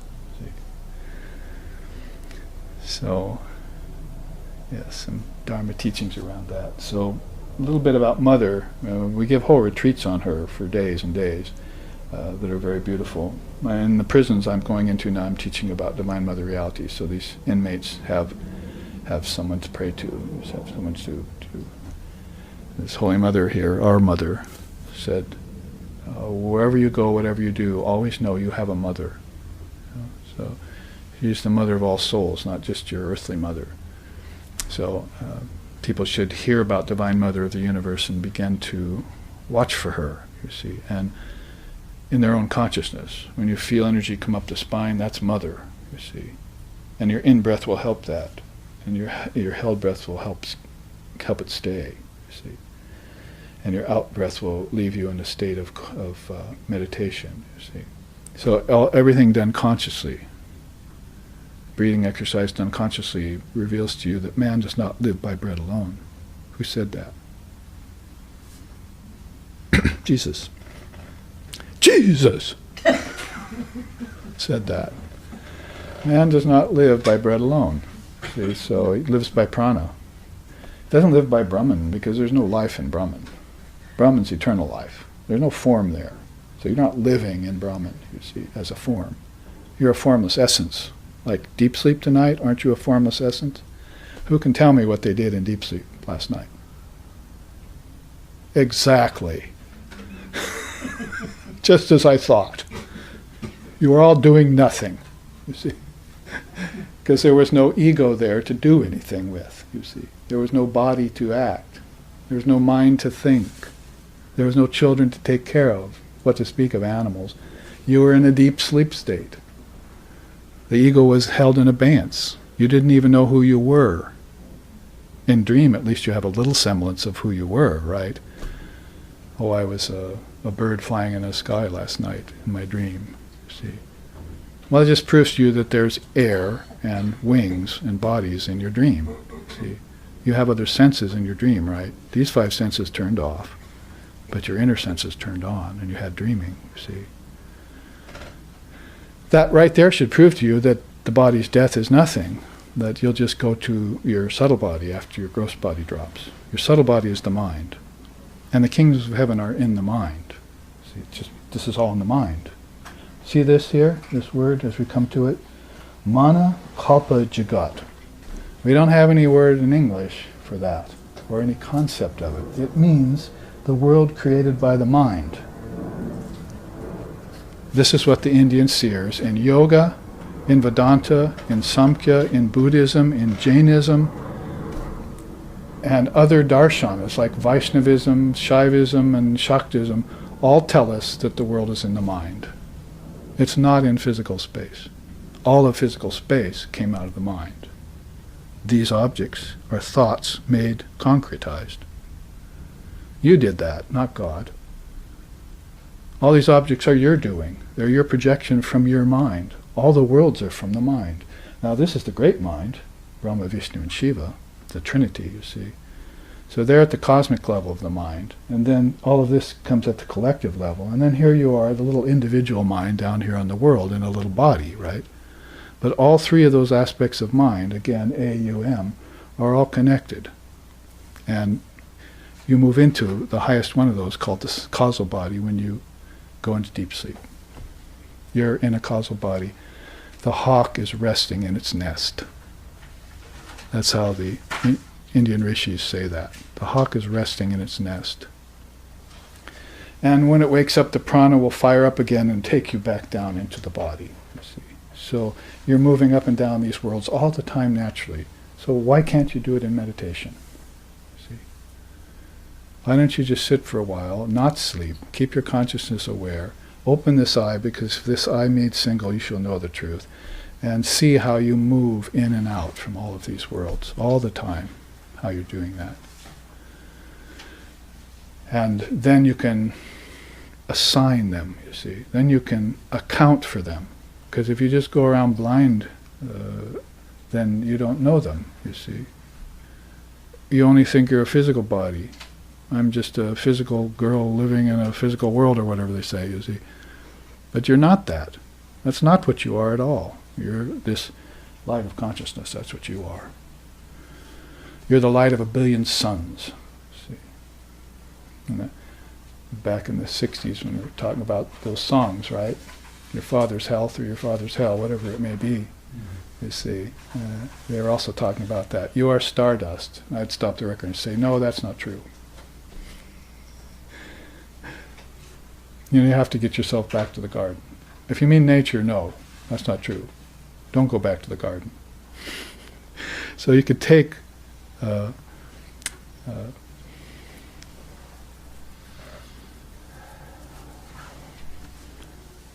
exception. You could take exception with the things that were, the lyrics that were written.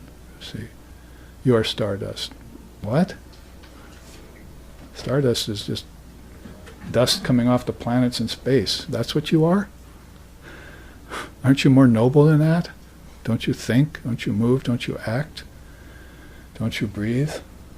And aren't you able to transcend thinking, breathing, and action? This is what this sloka said. Beyond the senses and beyond action is this, and beyond the mind is this Brahman, is this Atman, it's this pure conscious awareness. See, so when you come down, you're beginning to take on a body. You should only associate with the body. You should never identify with it. If you identify with the body, that's a problem. But if you only associate with it, then you can remain free while you live. You know the word for that in Sanskrit. Jivan Mukta. Jivan Mukta is a living, liberated, embodied soul. That's a very high thing to be. See, Jesus was a living, liberated soul. Buddha was a living, liberated soul. Krishna was a living, liberated soul. You see them in different religious traditions. Jivan Mukta. See, it's the condition of the living, liberated. So that's what you're doing. You're taking on a form here as you come down this cathedral from higher wisdom to lower wisdom. Now we could take it from the world and go up. That's involution. Science is only providing us with evolution. Big Bang, a few billion years, of which humans only appear in a few thousand of them, and then it's an end. You see, what is it? The void or something. Well, you should avoid the void. If you have gotten onto the track of nihilism, you should annihilate nihilism. See? Because you are everything. You're not nothing. Nothing doesn't exist. You know, I know a physicist with that on his t-shirt. He's also a Vedantist. He has "nothing doesn't exist" on his t-shirt. See? You know what it means by that? There's no such thing as nothing. Even certain scientists know that. There's always something. Even at the end of long cycles where everything goes formless, like your deep sleep state tonight, there is always something back there, in seed form, waiting to fructify. See? Now hopefully those seeds are bijas. You see, there are seeds in your deep sleep state that you can water and then grow and then be done with. See, but if they're seeds of karma, then you've got a problem, because that brings you back into more lifetimes again. In ignorance.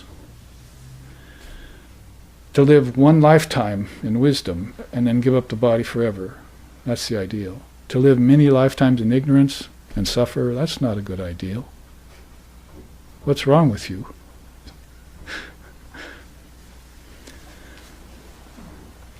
And besides, if you do have this wisdom, you can choose your parents.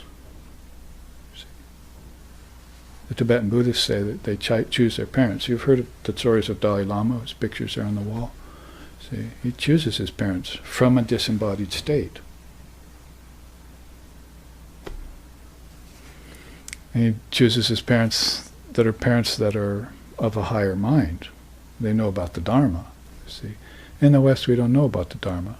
The best you'll get here is moral parents, and those are fast disappearing. You might have noticed. You get confused parents, or worse.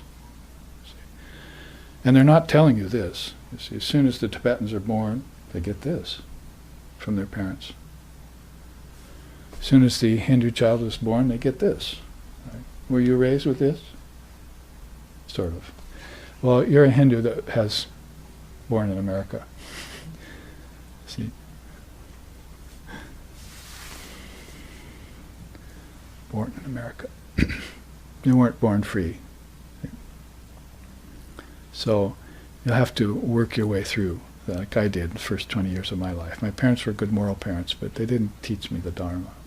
Not till I met Swami Sheshananda, my teacher, my guru, then he taught me the Dharma in my 20s. And then I was free. I was set on the path, you see. Go, and I'll make you fishers of men, you see. Now go and teach others what you learned. I've fried your fish, you're done. I'll go on to help someone else, you see. So that's what the responsibility you have for your children now. If you haven't raised them in the Dharma, then try and interest them. It's going backwards a bit, but they still have a chance to learn this. Life-saving grace, you see. There is nothing in the three worlds like the teachings. Nothing. Is God better than the teachings? Yes, but God isn't in the world. Have you found him here? When you saw Jesus or Buddha, you saw the closest thing, but that's the Son, not the Father, you see. That's God in form. That's Sabija here. But Nirbija is beyond form. No man has seen God with these eyes. You haven't seen God here. God won't come here. God is not in the world, but the world is in God. You see, that's how to handle that. All of this is within the light of consciousness. So you're going to have to dig a little bit to find that. Now as you come down further then, streaming particles of intelligence is the way I like to put it. You know the two-word Sanskrit saying for that? Jnana, matra. In the ancient scriptures of India, they knew there were particles. Now in present day we're sort of obsessed with the atomic particle. But we know nothing about the atmic particle. Atomic particle, atmic particle. See, insentient particle, sentient particle. Unaware particle, aware particle. So streaming particles of awareness are coming out of the word all the time. And when you collect a few, you can have this samadhi. See?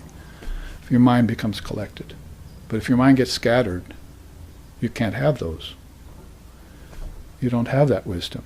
You're bereft of it, and you're left in a lurch. So you need to gather your mind together and focus it on this wisdom and have some of those particles yourself. If science can have a particle and split it with the electron microscope and release a great power of violence in an atomic blast, then you, being non-violent, should go the other way. You should go to the intelligent particle, take it into your mind, split it, and release a great power for good. See? And bring it to the world. See? That's why they're blissful and peaceful, these seers, these great beings, because they're always looking in at the intelligent particle and splitting them and seeing the truth in them. See, they're like honeybees, extracting the nectar from particles, like flowers.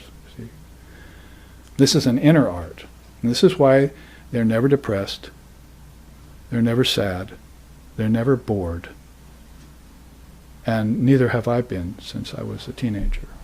Once I found this wisdom, I never experienced depression again, or boredom, or any of that. So that's why I was able to create 250 of these, see. Because I'm obsessed not with the atomic particle, but with the atmic particle. I want to know what intelligence is doing in humans, if they have any, see.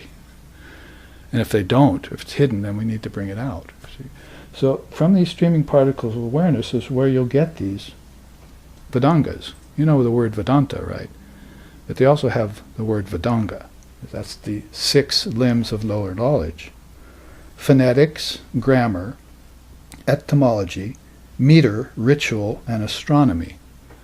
Those are called the lower limbs. Those are lower knowledge to them, along with mathematics and science. Those are lower knowledge to the Hindu, to the enlightened soul. Those aren't things to obsess yourself with, or just to make money with, you see, or to have debates about, or fight over, or go to war because of, you see. Those are just to be acknowledged as lower knowledge. Teach your children that, but give them the Dharma, you see, because the Dharma will make sense out of these. Now, the important thing about the Vedangas that I've always thought is look at the first 4, phonetics, grammar, etymology, and meter. It's all about words. So anyone that comes up and tells me what's in a word, I say, you don't know the half of it, you see. Everything is in a word. That's the word, you see. It's the very first word. It was with God and it was God. And out of it, in it is all intelligence, you see. So all intelligence is in a word. When you're a young seeker in India, thousands of years before Christ, and your parents had prepared you with the scriptures and the teachings, you went to the guru, and you sat down as a young man or a young woman, and the guru said 2 words to you, and you went into samadhi. Whispered it in your ear. They said the mantra, right, into your word. You were so ready to hear that it just caused a revolution in your consciousness, and you forgot the world, you forgot the guru, you forgot your parents, you forgot everything, and went into samadhi. See, that doesn't happen nowadays. See, Jesus could come and speak the truth on the streets, standing on a soapbox. Everyone would pass him by like he was a crazy man. You see, today. I personally think Jesus has already come 4 times. I'm not waiting for him for 2,000 years. He's come 4 or 5 times already. He just hasn't come as a Christian and in a robe with a beard or a staff, you see, necessarily. He's here all the time, really. In all of us, he's here. He's the light of consciousness. It's all pervasive, so why wouldn't he be here? But this is all the secret of intelligence, higher intelligence. It's all part of it, you see. So when it comes streaming down, it'll turn into these various facets. Let's look at some others. Applied arts, fine arts, you see. Those all come out of intelligence, out of the word. The mother of the word is called Saraswati, or, more to the point, Vakdevi. We even sing about her. Vani Saraswati Vakdevi Bhagavati Parvati Mampahi Vinapani Hamsavahini Vedanta Rupini Palayamam Vani Saraswati Vakdevi Bhagavati Parvati Mampahi. Taught to me by Swami Damodarananda in Fiji, in my South Pacific area where I've lived so long. A beautiful song about Saraswati, the Vakdevi. She's the goddess of the word. So, Vedanta Rupini Japamala Samsara Sagara Tarini Maha is one of the verses. So, Hamsavahini, she rides the swan. See, that's her vehicle. If you see her in an image by an artist, she's riding on a swan, a white swan. The white swan means the pure soul. She's always in the pure soul, you see. Whereas the peacock is there too, but he's behind her, because the peacock signifies the glitter of the world. So she gets the glitter of the world behind her, and she only manifests in the pure soul, Hamsa, right? Vedanta Rupini, she's the very form of this knowledge. That's why she's so hard to find, because she is higher wisdom.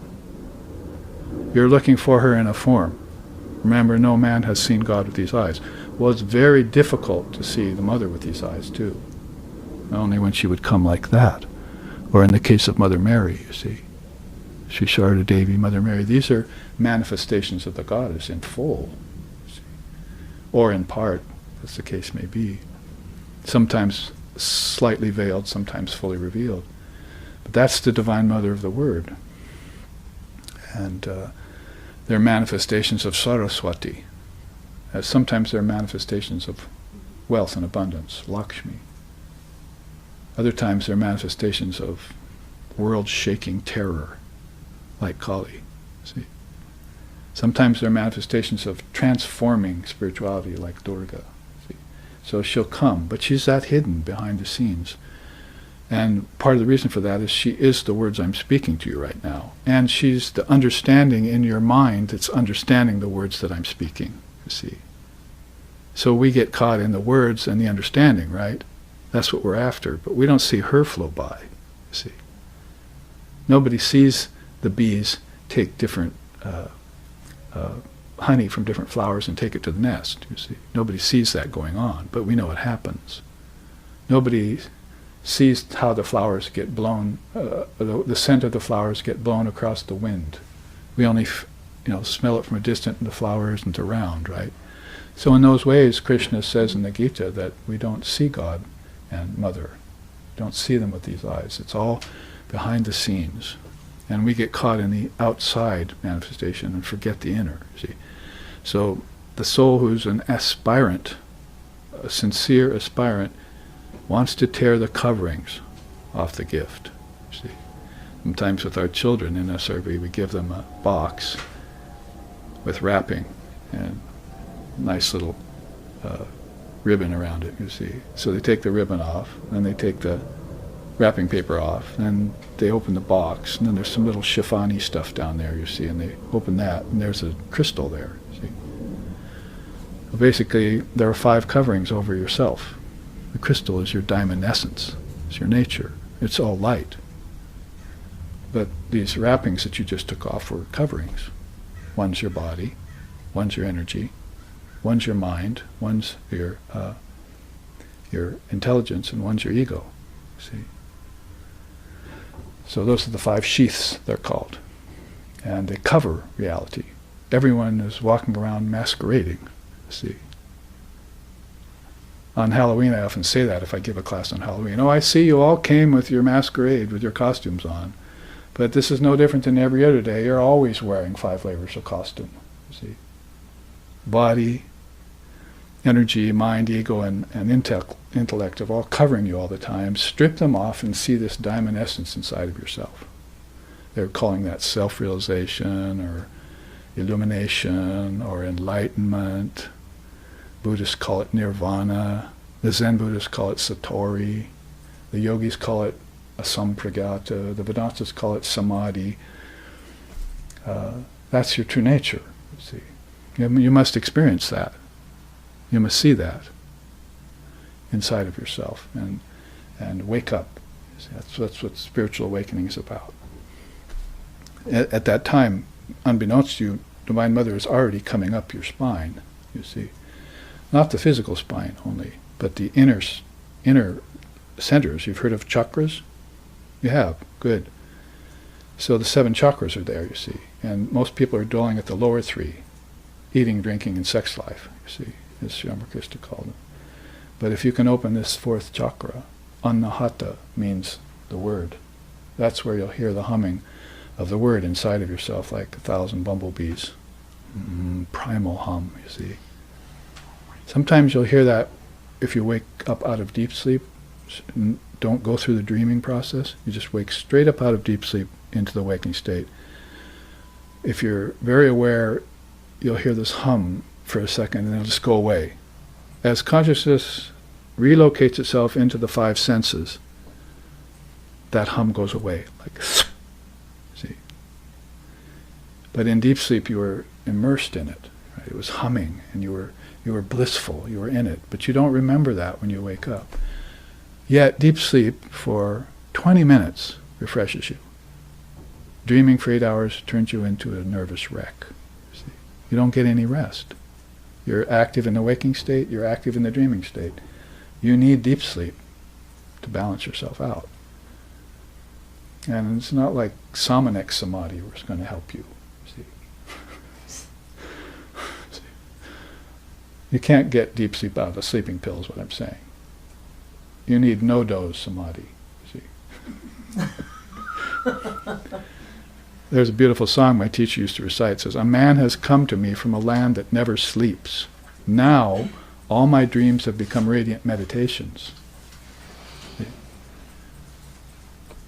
All my dreams are now radiant meditations. I go into the dream state and I see, not just dream, but I see the lands inside of me. You see, and associate with them. And there's my ancestors, I can speak with them. Oh, and guess what? There's the gods and goddesses. The deities are there too. And possibly I might even see the Trinity and say, take these worlds away. See?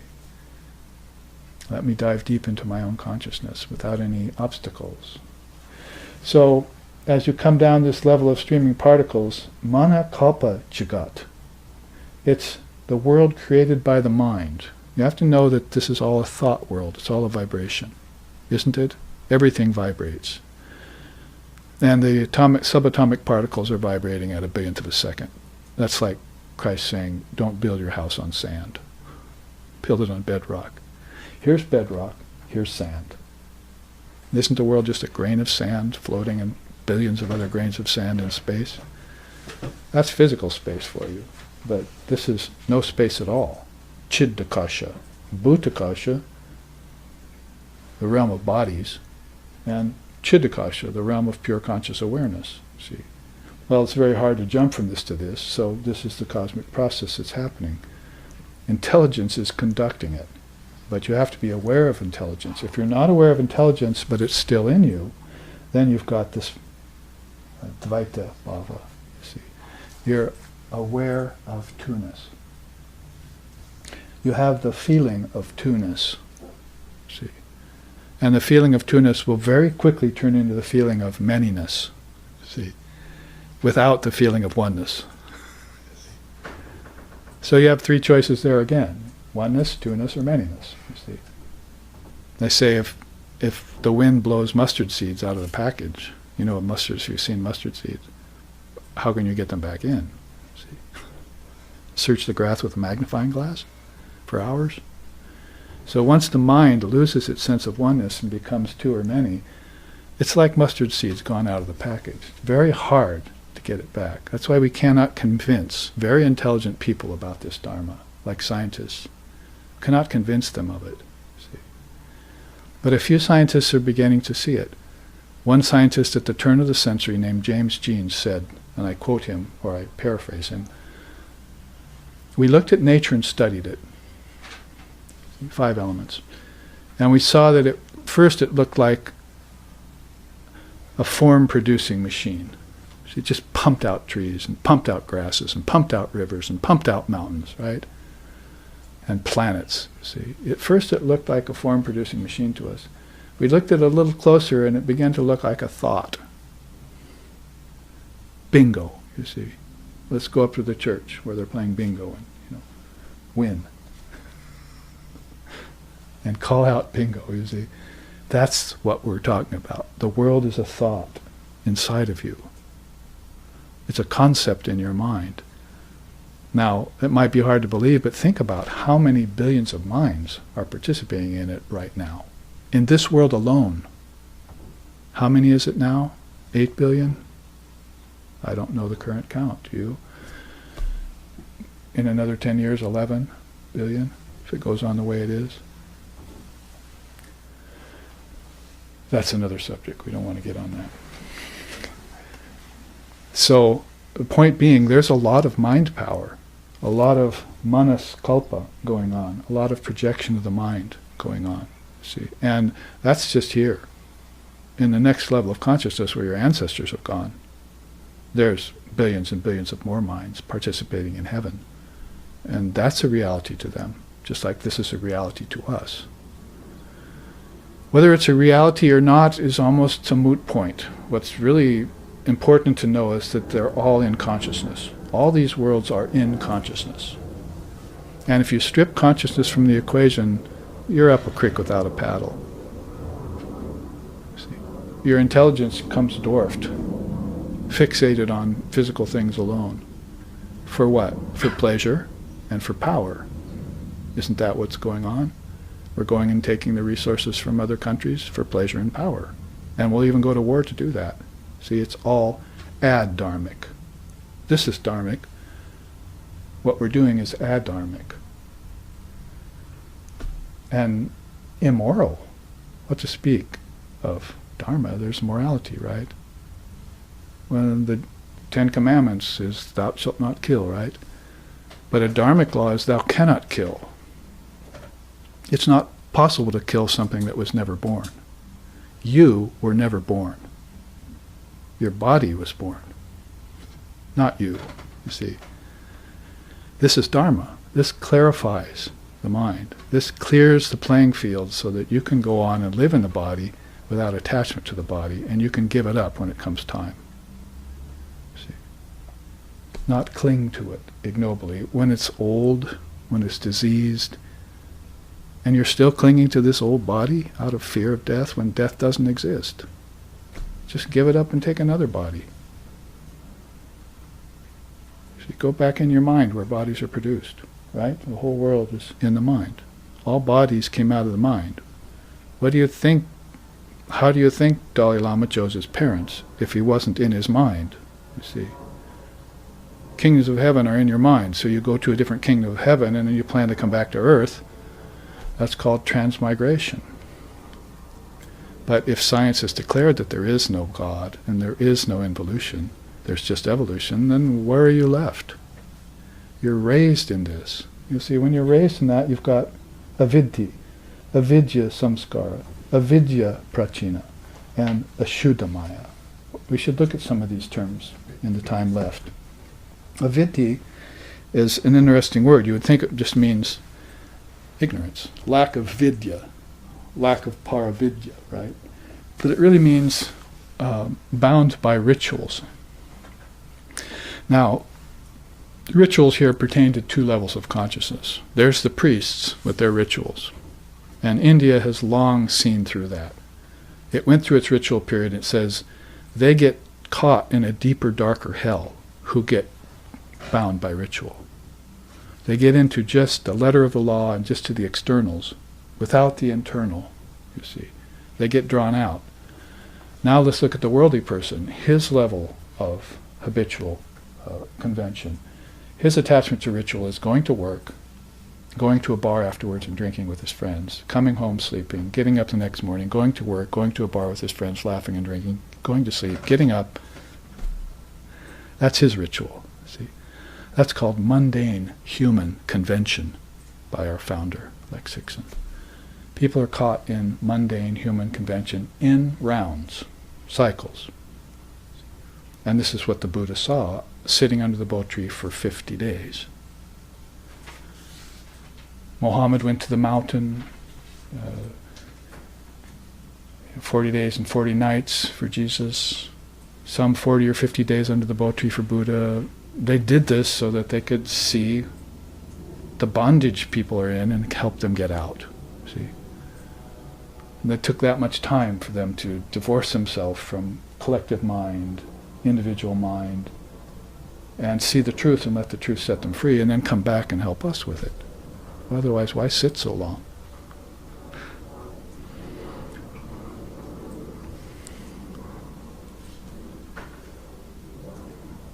So avidya, attachment to ritual. Just a quick mention, I can go on about that, but avidya samskara means you've got a impression in your mind based in ignorance. Let's say a camel eats thorny bushes. That's what it likes to eat, right? And it goes on eating them even though its gums bleed. And it develops an attachment to taste of thorny bushes. So then when it dies, and it has to be reborn again as a camel, it looks for other camel parents so that it can get thorny bushes again. That's a simple representation of a samskara in India. For humans, it's, let's say, cocaine. See? Why are crack babies born? Why did God do that to them? Oh my God, don't bring God into this. God is a transcendent reality, you see. Don't drag him into the world. No man has seen God with these eyes. You don't see God here. People did that to themselves. He got addicted to the substance, and when he died, he was still addicted to the substance, and he went looking for parents and who could provide him with that substance, and was born that way, you see. It's all his own karma. You can't blame God or devil for any of that. It's superstitious. It's unjust. Let's take another substance, intelligence. It's a substance too, you see. I mean, you could call consciousness a substance, but only when it's low. You see, when it gets high, it's not a substance anymore, or it's the eternal substance. But intelligence, let's say a man got intelligence in his lifetime, got learned, got all these teachings, you see, learned all these things, became a professional, successful doctor or lawyer or scientist, and then he was reborn because he wanted to do that again. See? All he had was the intelligence of being a doctor. So he's going to choose parents that are going to make him a doctor. And that's why so many lawyers are born to lawyers, and doctors are born to doctors, and camels are born to camels. It's a no-brainer, folks. See? Otherwise, how do you explain thousands of camels keep being born? Are you going to deny that? Did they just come out of nothing? Did God decide you're going to be a camel and you're going to be a lawyer? There's this cartoon I saw once where this hippopotamus is there. You see, he's looking up to the sky going, "Not a hippo, a hippie." So God misunderstood, right? He cried out in his next lifetime, "I want to be a hippie. That would be a great lifetime," you see. And then he finds himself in this big body as an animal. So make sure you're clear with your words. Make sure God understands you, you see, what you're going to be. Or, better yet, don't be anything anymore. See? I mean, that's a choice. I said there's divine life, but there's no life. No life is a very high thing. It is not to be born in a form anymore. In India, that's a high thing. In Buddhism, that's a high thing. In the other religions, not so high. You see, we want to get here, we want to express ourselves, we want to work, we want to gain, we want to attain, we want to express, you see. Those are all in the mind, these desires. So you provide worlds with the desires of your mind so you can experience those things. And when you get down with the experience, and hopefully you will, then you'll just return to the light and not come back again. Buddha's last teaching, Gatam, Paragatam. Have no hope for me, for the world, forevermore. I'm gone and gone forever. I've gone beyond Gatam, goals, to the Paragatam, highest goal. I have reached the highest goal. The last thing he said, evidently, before he passed away, they heard him say, the Arhats, that is, these 500 great beings, eventually, there were some around him at the time of his passing, was, there's one thing you can say about me, I am awakened. The Buddha, actually intelligence means awakened. It means intelligence, it always means awakened. Like our magazine, Prabhuda Bharata, Awakened India, right? So, Prabhuda, I am awakened, you see. That's the one thing you can say about me. You don't have to call me a Buddha, you don't have to call me enlightened, you don't have to call me an avatar. Just know that I was enlightened. I awakened to my true nature, my Buddha nature. You see. What we would call Atman in Vedanta, your true self. See. So, with the time running out, we are looking at these. There are some scars in the mind that you need to tear out, you see, tear down. Don't get caught eating thorny bushes all your life. You see. Don't just be settled at being a successful lawyer. You can be a lawyer, but be a good lawyer like his wife. You see. It's kind of a contradiction in terms, but there are good lawyers around. You can start telling all the lawyer jokes, you see. But there are a few good, sincere lawyers around. So there are some scars, but how about a samskara for Dharma? You see, I mean, that's what I've worked on in my lifetime. You see, I have now a samskara of Dharma in my head. I'm not likely to forget this in any lifetime. Not after creating 250 of these for you see, and trying to teach them for years. That's run deep in me. You see, I'm not likely to forget that, and I've memorized them. You see, in English and Sanskrit. So that's in me, you see. That's my samskara right now. If I have anything that's an impression in my mind, that's it. So create a samskara for higher learning in yourself. Lower learning, okay, fine. You can make a living. Hopefully it's a dharmic living.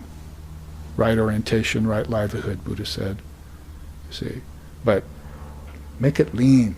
Make it rise like a hot air balloon towards higher understanding. See, that'll be so good for you. See. And the West really needs that, because so many people are collected right here.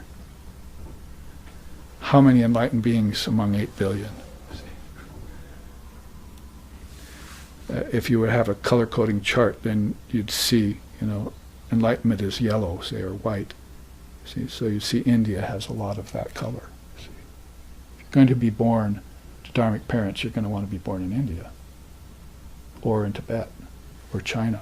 You see. Look at America, where's the color? I can't even find the color of morality there anymore. It's all suspect, you see. It's a flash in the pan like Rome, you see. Good Lord, I don't want to go back there, be reborn there. Might not even be there when I get back. There are better places in my mind that I can go, you see, in this vast consciousness within. So create a samskara for higher learning, higher wisdom. That's what this is really telling you. We have 2 more here and we'll end the class. Avidya prachina. It's really about the soul as an individual. That is, he thinks he's an individual. He doesn't know the whole or the collective. He just knows his own little self. And he's just concerned with his or her own little self. Doesn't have any concern for anyone else, you see. So that's a kind of ignorance. It's very difficult. And finally, ashuddhamaya. Ashuddhamaya means, ashuddha means impure. Shuddha means pure. So you want shuddha, chit shuddhi is pure mind. That's what you want. But instead, ashuddhamaya has gotten into you. And that's a mixture of the gunas. Remember we talked about the gunas, balance, activity, and slothfulness. So your balance has gotten mixed with tamas and rajas, habitually so. You cannot get pure sattva anymore. You cannot just be peaceful, you see. When can you be peaceful? Deep sleep, hopefully, but when you're waking state, do you have any moments of peace? You have to ask yourself this, you see. Do I have any moments of insight? Am I superficial? Just a bubblehead? You see? Or am I deep? You see? So I have to plumb my depths, you see. So you have to acquire sattva and pure sattva. So if it's ashuddhamaya, which is all of these 4 headings have been under avidya, that's lack of paravid. And it's also really lack of aparavid. Avidya is just complete ignorance. That's why it's down here. As the streaming particles of intelligence get weaker, weaker, and weaker, and they find themselves in human bodies in the Kali Yuga, see, the age of darkness. Now I wanted to really get to these 5, these 10 actually, maybe quickly. Light and darkness, Jyoti and Mishra. Mithya dristi and mithyachara. Mithya dristi means you have an idea that the world is unreal. See, the world is not real. It's a phantasm in your mind, in the collective minds of people. That's rare to have that idea. Even rare to know it as a fact. See, mithya dristi means seer. I see that the world is not real. It's like Jesus saying, birds have nests, foxes have holes, but you have no place to lay your head here. See, he's really saying the world's not real, so don't become attached to it. Mithyachara, of course, is pretty much the opposite of that. You're living in hypocrisy. Your achara, is mithya. It's deluded. Your knowledge is deluded. It's wrong thinking. And karma sakshi compared to karma pada. Is it karma pada? Karma para. So karma sakshi is the witness of karma. You have become the witness of karma. You don't participate anymore in it. You see the karma going by, good and bad, virtue and vice, cause and effect, but you have withdrawn from that field, and you're witnessing it go by, you see. But karma para means that you're suffering it. You see, you're actually bound by karma. You're bound by it, like this person who will work 24/7. See, no matter what's happening. So they neither want to rest nor do they want enlightenment. See, they just want to work. Why? See, maybe they're even scared of their own self, scared of stopping the process and just resting and being content. See, they're afraid of what they'll see inside of themselves from years of working, see, non-stop. You have to welcome yourself and love yourself, don't you? Love thyself, know thyself, Christ said. So this is what the seer is. He's just in love with himself. You are the ideal, adorable ideal of your own worship, Tantra says. You are the adorable icon or ideal of your own worship. So you should worship yourself. See? Not your ego. Too many people are doing that. Your true self, you see. Because that's humble, that's not prideful, and that's truthful. Manojaya is victory of the mind. There's one person here in this room with the name Manojaya, so it means I've gained victory over my mind. As compared to Manorata, I'm the slave of my desires, of my mind. Jivan Mukti, you all remember what that is? Because I just mentioned it 15 minutes ago. And you have perfect retentive memory, right? You're going to leave here knowing everything I said, right? And contemplate it out in your life. So Jivan Mukti is a living, liberated soul, as compared to the Jiva Koti, who's the bound individual. See? And near Moha and Moha. Moha means delusion. I am deluded by everything. Near Moha means my delusion has become extinct, like nirvana and near Moha. See? We can end then with this beautiful quote that my teacher used to say by one of our own Western poets, Shelley. He said, "The one remains the same. The many change and pass. Heaven's light forever shines. Earth's shadows fly.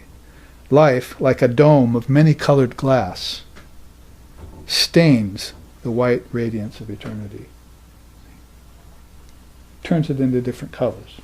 There's the color version of that, see, on my new book.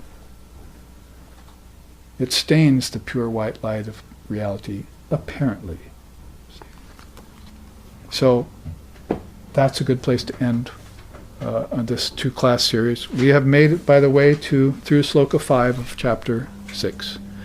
And some of these slokas I'm going to just read through in October when we take this up again. Others I'll stop and comment, like the Tree of Samsara is definitely worthy of commentation. So here, let's end with our chant and move up to Portland, Oregon next weekend, where you can tune me in on live streaming talking about the Adhyatma Upanisad, whereas today we've been taking up the Svetashvatara Upanishad. Om Tachnayo, Om Tachnayo Ravrini Mahe, Gatong Yagyaya, Gatong Ye Nupataye, Daivi Swastarastu Naha, Swastir Manusebhyaha, Urdhvam Jagatu Bhesajam, Sangno Astu Dvipade Sang Chatushpate, Om Shantihi Shantihi Shantihi. May we make a humble offering into the Great Self. May we always delight in this offering. And may we always revere the Lord and Mother of all sacrifices. May divine blessings be upon us. May peace come into the entire human race. May healing, well-being, and prosperity also abide among us. Om peace, peace, peace. May peace be unto us. May peace be unto all. Om Hari Om.